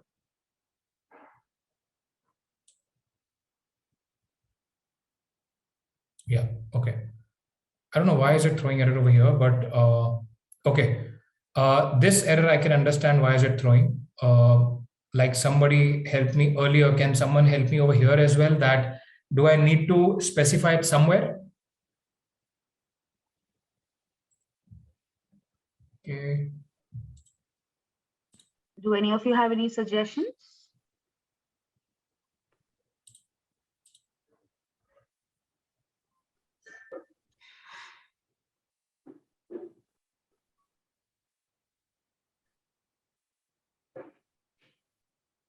Nobody?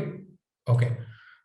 So if you remember earlier when we were in our lib.rs super runtime, so we had included this particular type event that we wrote inside our trait config. In our config, we wrote a type event, which in return was using the frame system config trait and our own type of event, like hello value store that we had created, right? Now we need to include the new type that we have created, currency. Okay. Now this currency is of the type balances, basically because why have I mentioned it over balances over here? Because the balances that you see over here, it is coming from your pallet balances, which in return utilizes the same trait, currency. In case if you have something for reservable currency, you can utilize for reservable currency also. So like reservable currency also takes a currency which is from pallet balances only. Correct. Now this is what we are doing. We are using the types from other traits and from other pallet types. So this is what Substrate helps you with. Now it is fine. Okay. Okay. Now let's get back to our thing. Okay. So we created this particular currency type and the account of type. Now, okay. But why did we use reservable currency? So let's actually call the let reserve balance of caller equal to T. Now my T, which is of the type currency. Now this currency, if you remember, this is this currency. This currency, the one that you see, is equivalent to, so my T is basically config. I'll repeat it again. My T is basically config over here. Now I am saying I want to call a particular type from my T currency, okay, which in return has a trait bounded to reservable currency. Now, in case, let's do one thing. This trait, reservable currency, correct? It has multiple functions. Can I directly call any of the function which is part of reservable currency? If my type is bounded to this specific trait, so yes, whatever the functions are mentioned inside this, I could actually call them. Okay. This returns a self of balance. So okay, let's actually call this function reserved balance. So where did you go? Where did you go? Okay, T currency reserved balance. So reserved balance basically just takes an account ID. That's what we saw, and returns a balance, self of the balance. So who was, okay, let's actually see the definition again. So reserve balance takes a who, which is a reference to an account ID. Okay, so for us, the account ID is the caller who is going to call. So let me actually reserve the balance for this call. Perfect. So I created an instance of this. Now, what are we going to do with this? Let me create another storage so that, okay, I have an interesting idea. Do ask me questions once I'm done with this. So let me actually copy this entirely since we have less time left. So, okay, I'll just create it as get reserved balance. Okay. And get reserved balance. Okay, if I have to make my, okay, we saw how to create a storage with a storage value, but let's actually learn how to create a storage using storage map. Now map is basically a key value pair, right? But this also takes a couple of parameters. So let's actually read through those as well. What is it taking? Okay, okay, why isn't it being called? Okay, interesting. So, okay, I believe my analyzer is throwing some errors. I mean, some issues. Like 128 to 128 concat. So this is what I'm saying, that I want to actually hash the key that I'm going to pass. Okay, now let's say I want to pass the key as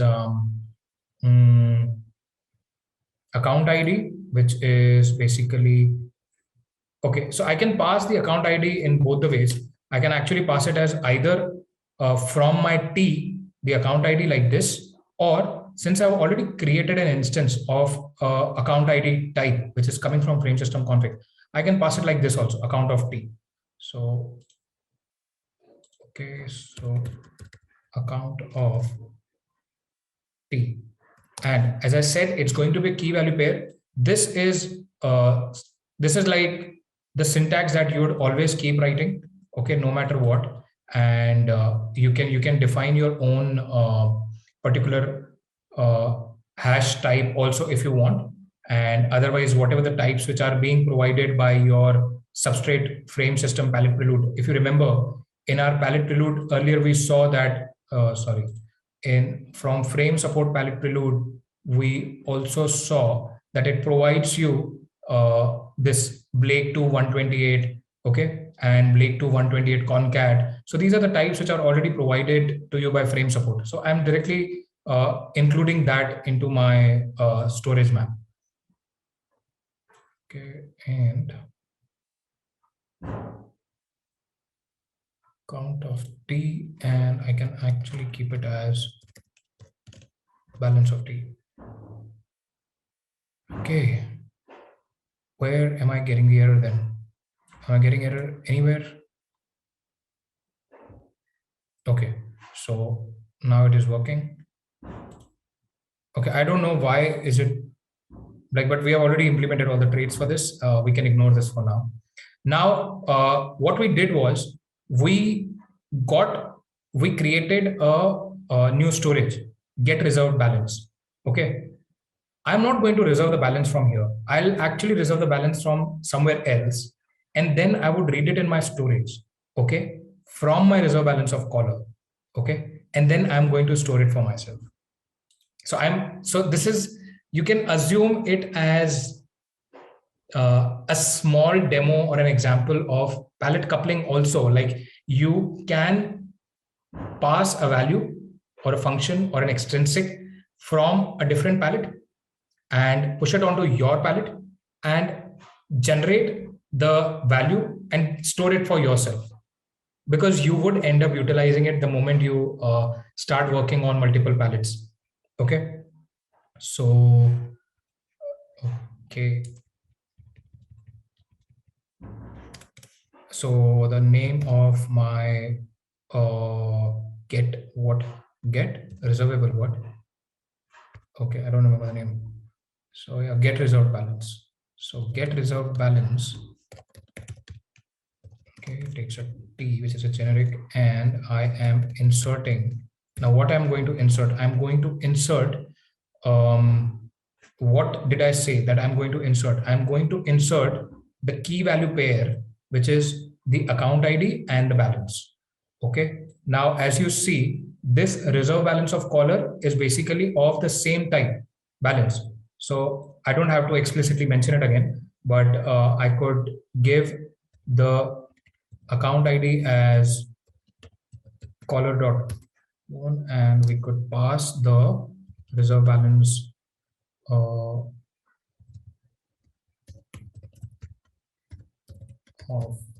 caller.flow. Hope this works. So yeah, I believe this should be fine.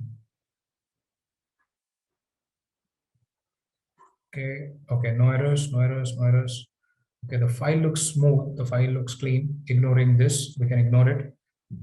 Now let's actually build it again. And okay.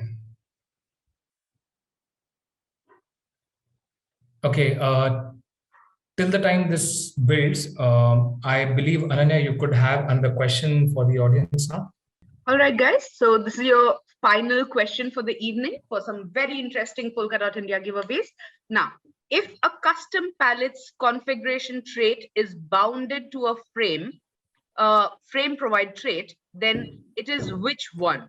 A, frame underscore system config, B, frame underscore support config, C, SP underscore runtime config, or D, none of the above. So a repeat, if a custom pallet's configuration trait is bounded to a frame provide trait, then which one is it? Frame system config, frame support config, SP runtime config, or none of the above? So tweet your answers, guys. Very interesting giveaways again. This should be fairly easy for everybody because I have spoken about it for, like, I believe 100 to 200 times up till now. Okay, so as you see, the blocks have started building, and we'll go to the chain again. And so this extrinsic that we have written now will be able to reserve the funds of a user, but we have to call something else, some other pallet, to reserve the funds, because we are just currently calling the balance which is being reserved. So let's actually go to the pallet reservable currency. Okay, but before we do this, let's go to the chain state and in my hello substrate. So get reserved balance, right? If I see the balance, so okay, it's empty because it hasn't been called even yet. So let's actually go to extrinsics again and come to reservable funds. So if I want to reserve funds, let's say 1,000 for this user, Alice. So for Alice, I have reserved 1,000 funds.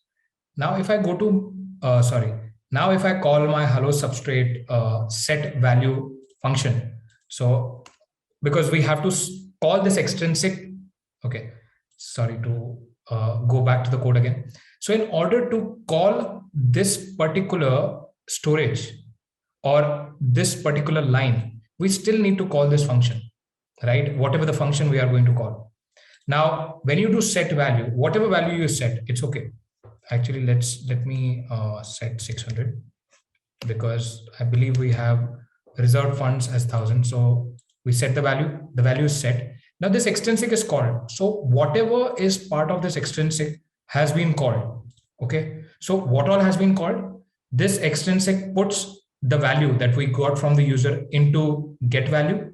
And since we have already reserved the funds from reservable currency, okay, now we are using that particular reservable currency trait ka function reserved balance for that specific account ID. So whatever funds have been reserved from reservable currency pallet would come into this particular variable. Okay. And now I am putting this particular variable into my storage. So I did something as a transaction via somewhere else. I stored it into my particular, I called my extrinsic. And in that, I'm utilizing that value from the chain and storing it into my storage. Okay. So have I called this? Not yet. Did I call it? Okay. So let's go back to the chain state again. And hello, substrate. And let's call get value first. So the get value is 600. And we had reserved around 1000, I believe. So you see 1K unit that you see, this is 1000. Okay, so 1000 units. And this is basically the hash of the account ID that we said. So the account ID that we called was actually this, correct? 5GRW and QY. But when we called a particular kind of a hash, we called this hash, okay, in my storage, like Blake to 128 concat. So it is performing the hash on this key, which is the account of, right? So that's the value that you see. Okay. And that's how we actually did reserve funds from a different pallet and got it stored onto like our from our end, like from our storage, we have been able to fetch it. So yeah. So any questions that we can take?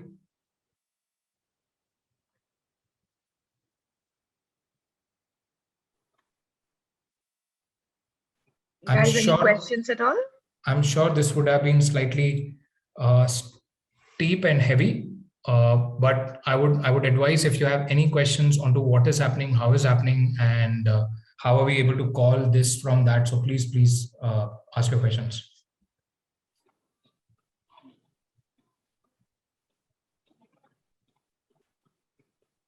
Not yet. Guess we can move on. Okay. So okay. Then if you want to progress forward, so we can create, so this is basically how you call a pallet. You have been able to customize a pallet, and we have been able to make the transactions on chain, fetch the information from the chain. So similarly, the way we have been doing it by providing a kind of a primitive type, a U32 type. So we can also create a normal type, let's say a struct, right? So we can create a struct itself. And okay, so if I want to create a struct, so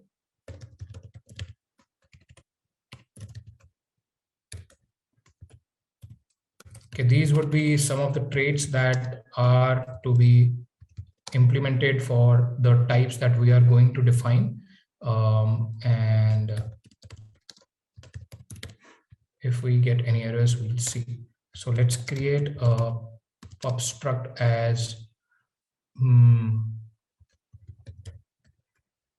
I don't know whether it makes sense or not, but let's actually create it as a details. So we would kind of create it a generic type, and we would just take a specific type at the moment, which we have defined in our palette itself, like the balance of. So I am actually going to pass balance of. So if there is any specific custom type of a type that you're providing to your struct, you need to mention it over here. And so asset name maybe could be a vector of u8, and asset number could be u32, and asset cost maybe could be this balance of. Okay, so this works. All right, so now what we are going to do is let's not mess up with this. I'll just copy this, and I will make this as let set asset details. Okay, so if I'm trying to set asset details, so I could take all of these information from the user. What does he want to set? Okay, and asset. Okay, not a good name actually. Set asset n. I'll keep it as a vector u8, and asset. What was it? Asset name, asset number. Okay, so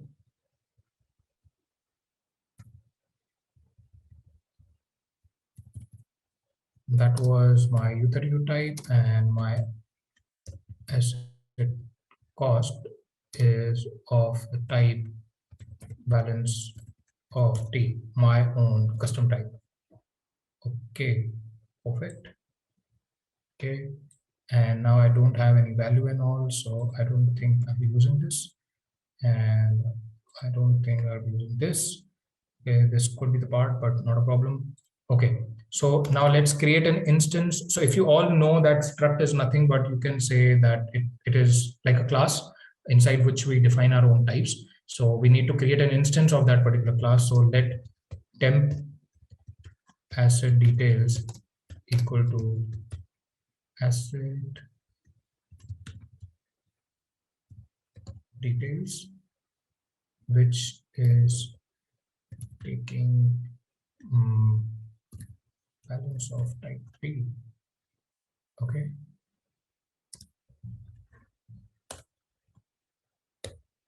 Okay, so the name was asset name, and now we are getting from the user as this asset name.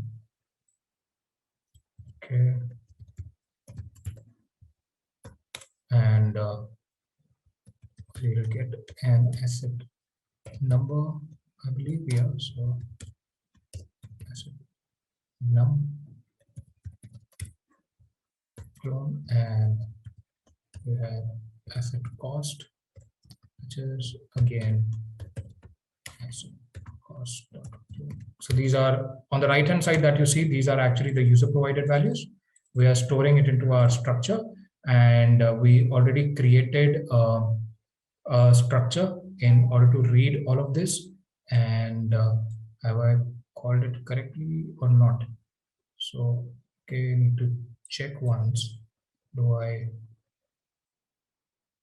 Okay, so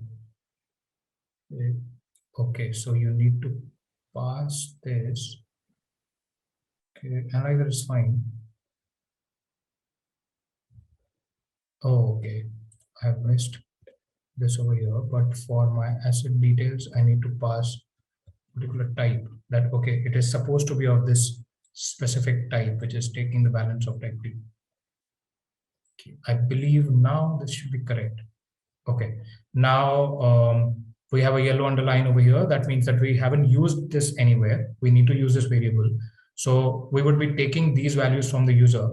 So, and then we could store it any specific storage if you want, right? So let's actually create another storage, and that storage could be again a storage map. Okay, sorry.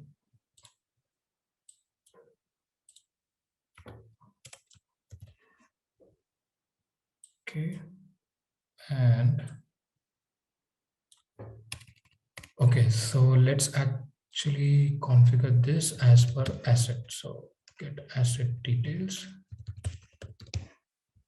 Okay, and the name of the type should also be get asset details. Now this get asset details definitely takes the account ID, but now see what we want to do is as per the account ID whoever has called, we want to store that struct, correct? So we can the way we have been storing a particular value inside a storage, the way we have been storing a balance inside the storage, we can also store an entire structure inside the storage. So we just need to pass that over here. So the name of my storage is structure is asset details, which in return takes a type balance of t. So yeah, I believe we are good then. And this is the name of my storage, get asset details. And so if I want to call this get asset details p insert, okay, so if I have to insert, so I have to insert the account ID, and also I have to include my temp asset details, the object that I created of my struct. Okay, so what are the errors now? Do we have anything?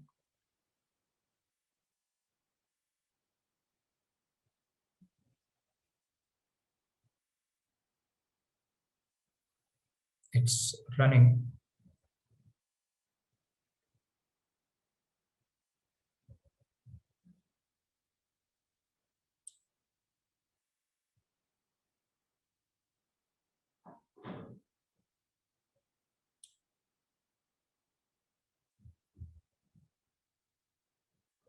Okay, I don't see any error. Let me actually build and see if we get any error. Okay, expected one of 7 possible tokens. Where? Asset details. Oh, okay. I have missed angle bracket, I believe. Yeah. So this asset details, balance of t. Okay, I need to include an angle bracket. This would be fine, I suppose. So my balance of t, yep, perfect. Okay. Somebody can actually help me sometimes if I miss an angle bracket. Don't be that hard on me. Okay. So I believe this should work now. So what we are trying to do is we get okay. So see, this is the best thing about the compiler. So I said that my asset name should be of a vector type, but I haven't included the dependency which is required for this, which could be from frame support, exactly from frame support traits vector. So I just need to copy this and include it into my imports that are required. So I could actually import it over here or not. If not over here, then okay, we could have done it here as well, but it's okay. Okay, let's actually build it now.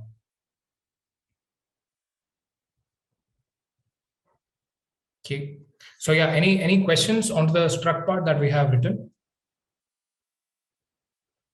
So now earlier we were trying to set a particular value, and now we are kind of setting an entire struct from the user, taking all the values from the user and also storing them on chain for any user to actually see if we have to expose those.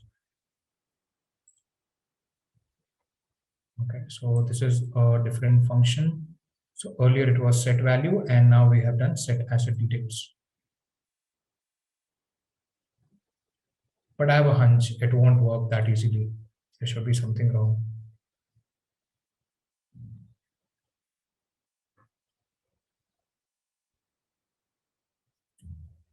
Okay, any questions?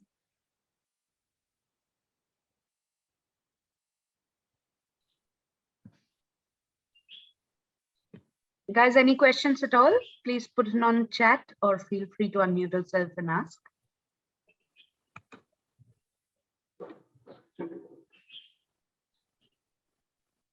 Don't worry, guys. This is the last part, so I won't bore you after this.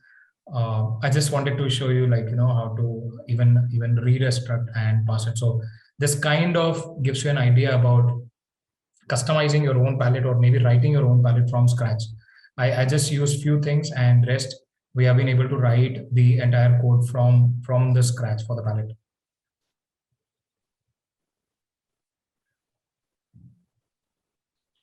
Okay, I believe it. Okay, this is done. Okay, and now let's go back to this. Okay.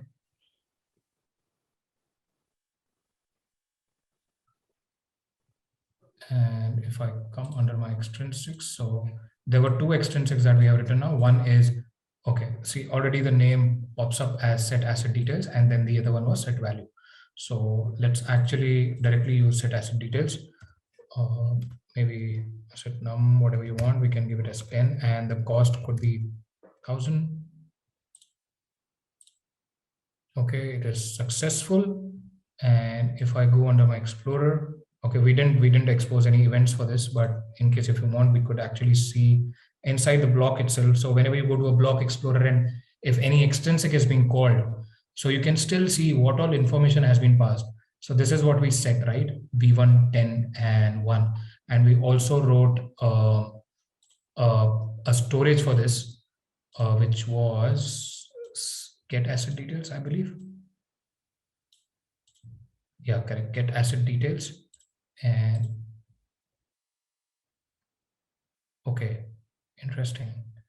So in my Explorer, we were able to set the details. Oh, okay.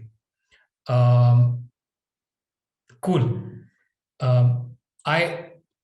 Can somebody help me over here? What could the error? Why am I not? It's not the error actually. It is something to do with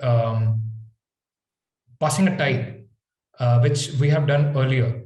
So can somebody tell me how can I resolve this issue that I'm having? I'm not able to see like the values in my storage. Onto the backend, I was able to see, but when I'm trying to pass it, I'm not able to see because it is, as you can see it, the moment I called it, I showed it to you in the block, the information is registered.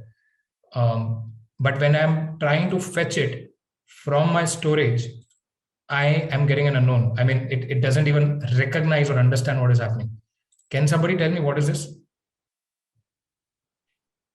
This is an added bonus.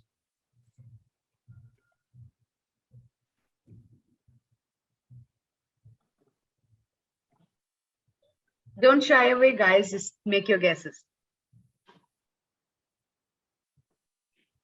Rajat says asset details. Asset details. What in asset details?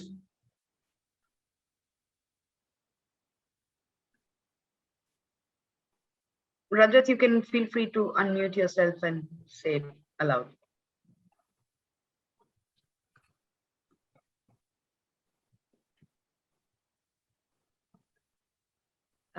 He says we need to specify type asset details in super runtime. Actually, you're close. We don't need to specify asset details in my super runtime. If you remember, earlier we went under developer over here to tell the front end that, okay, listen, these are the types that you need to look out for. Now, struct is a specific type that we have created. We need to provide that information for that struct as well, because now we are actually storing the entire struct, correct? On the other hand, inside the struct, we have multiple fields. But when we are passing an entire struct, over here, it is getting confused. Okay, what type of a type is this struct? You need to provide me that information. So we need to add this information over here in my types. And this is how you see this fund index, inner thing, all of this. These are custom types for various palettes that are provided by Parity. Similarly, we have to provide our own type as well. So I'll actually just copy this and let's see if after that it works, or I was just blabbering. So our name of the struct is asset details, and the name was what? Asset name, which was a vector of U8, and then we had asset number, I believe, right? So asset number was a U32, and my balance was asset cost, and this was my balance. So now if I save this, okay, it got saved. And if I go to my extrinsics now, and now if I call my hello substrate and set asset details, so let's actually make it as V100 and asset number as 100, asset cost to be 200. Let's see. Okay, so under my chain state, if I come to where is our substrate, get asset details. Okay, perfect. So you see, now because it was facing issue over here, it was not able to understand that for every field, the type that you have mentioned, that is okay. That are the kind of primitive types that we understand. But your entire struct of those fields, what type is it? So we need to understand those field types as well for that entire struct, which is a type in itself. So we created an asset name, asset number, asset cost, right? So this is what is being generated now. Yep. So I believe this is kind of an end of the session. So I'm ready to take forward any questions, and this is how we not only can customize a palette, but create your own logic to kind of start a palette from scratch and include it into your runtime and build your own node. So yeah, feel free to ask questions, and I believe after I just want to check once with everybody.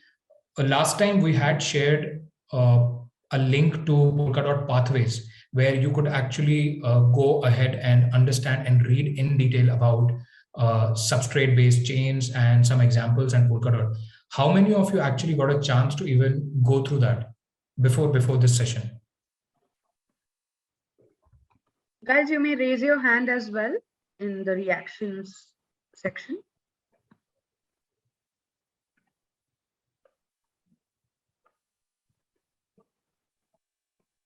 I guess no one has gone through it.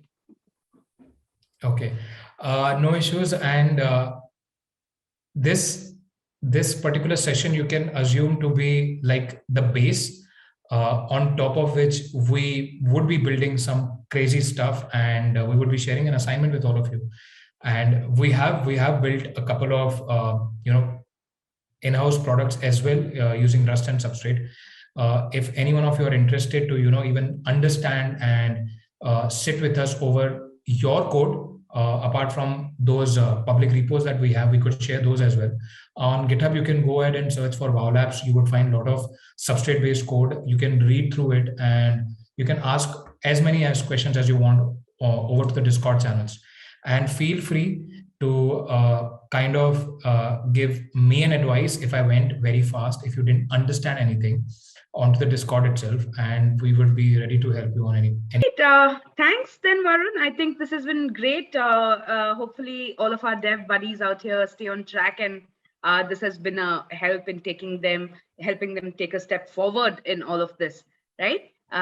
So yeah, any questions at all, guys, for Varun, do shoot it out on Discord like he said. And please note that our next boot camp will be on the 26th of February. So do join in for the next one to, continue things from where we are leaving today. And also, we shall be sharing an assignment with you all, like Varun said. And, feel free to ask questions, ask doubts, go through the assignment. If you think anything's stopping you, just ask away. Do not stop yourselves or shy away from it. And no one's really judging, so just keep talking.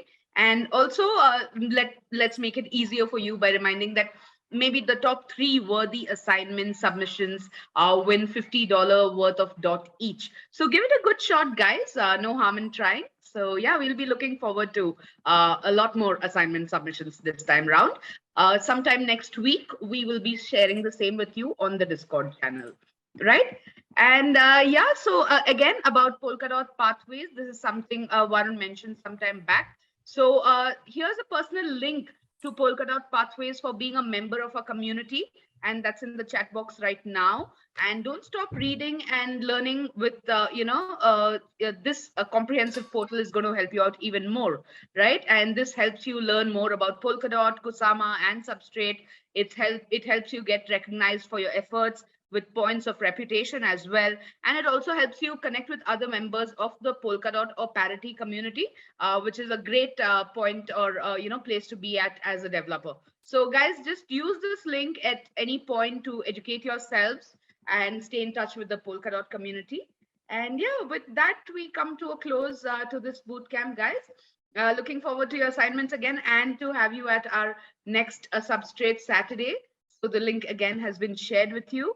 And also, guys, this time round in February, we are having a gaming chapter of Dot Friday, which is quite exciting for developers these days. So don't miss that as well. And we'll be looking out to having you around.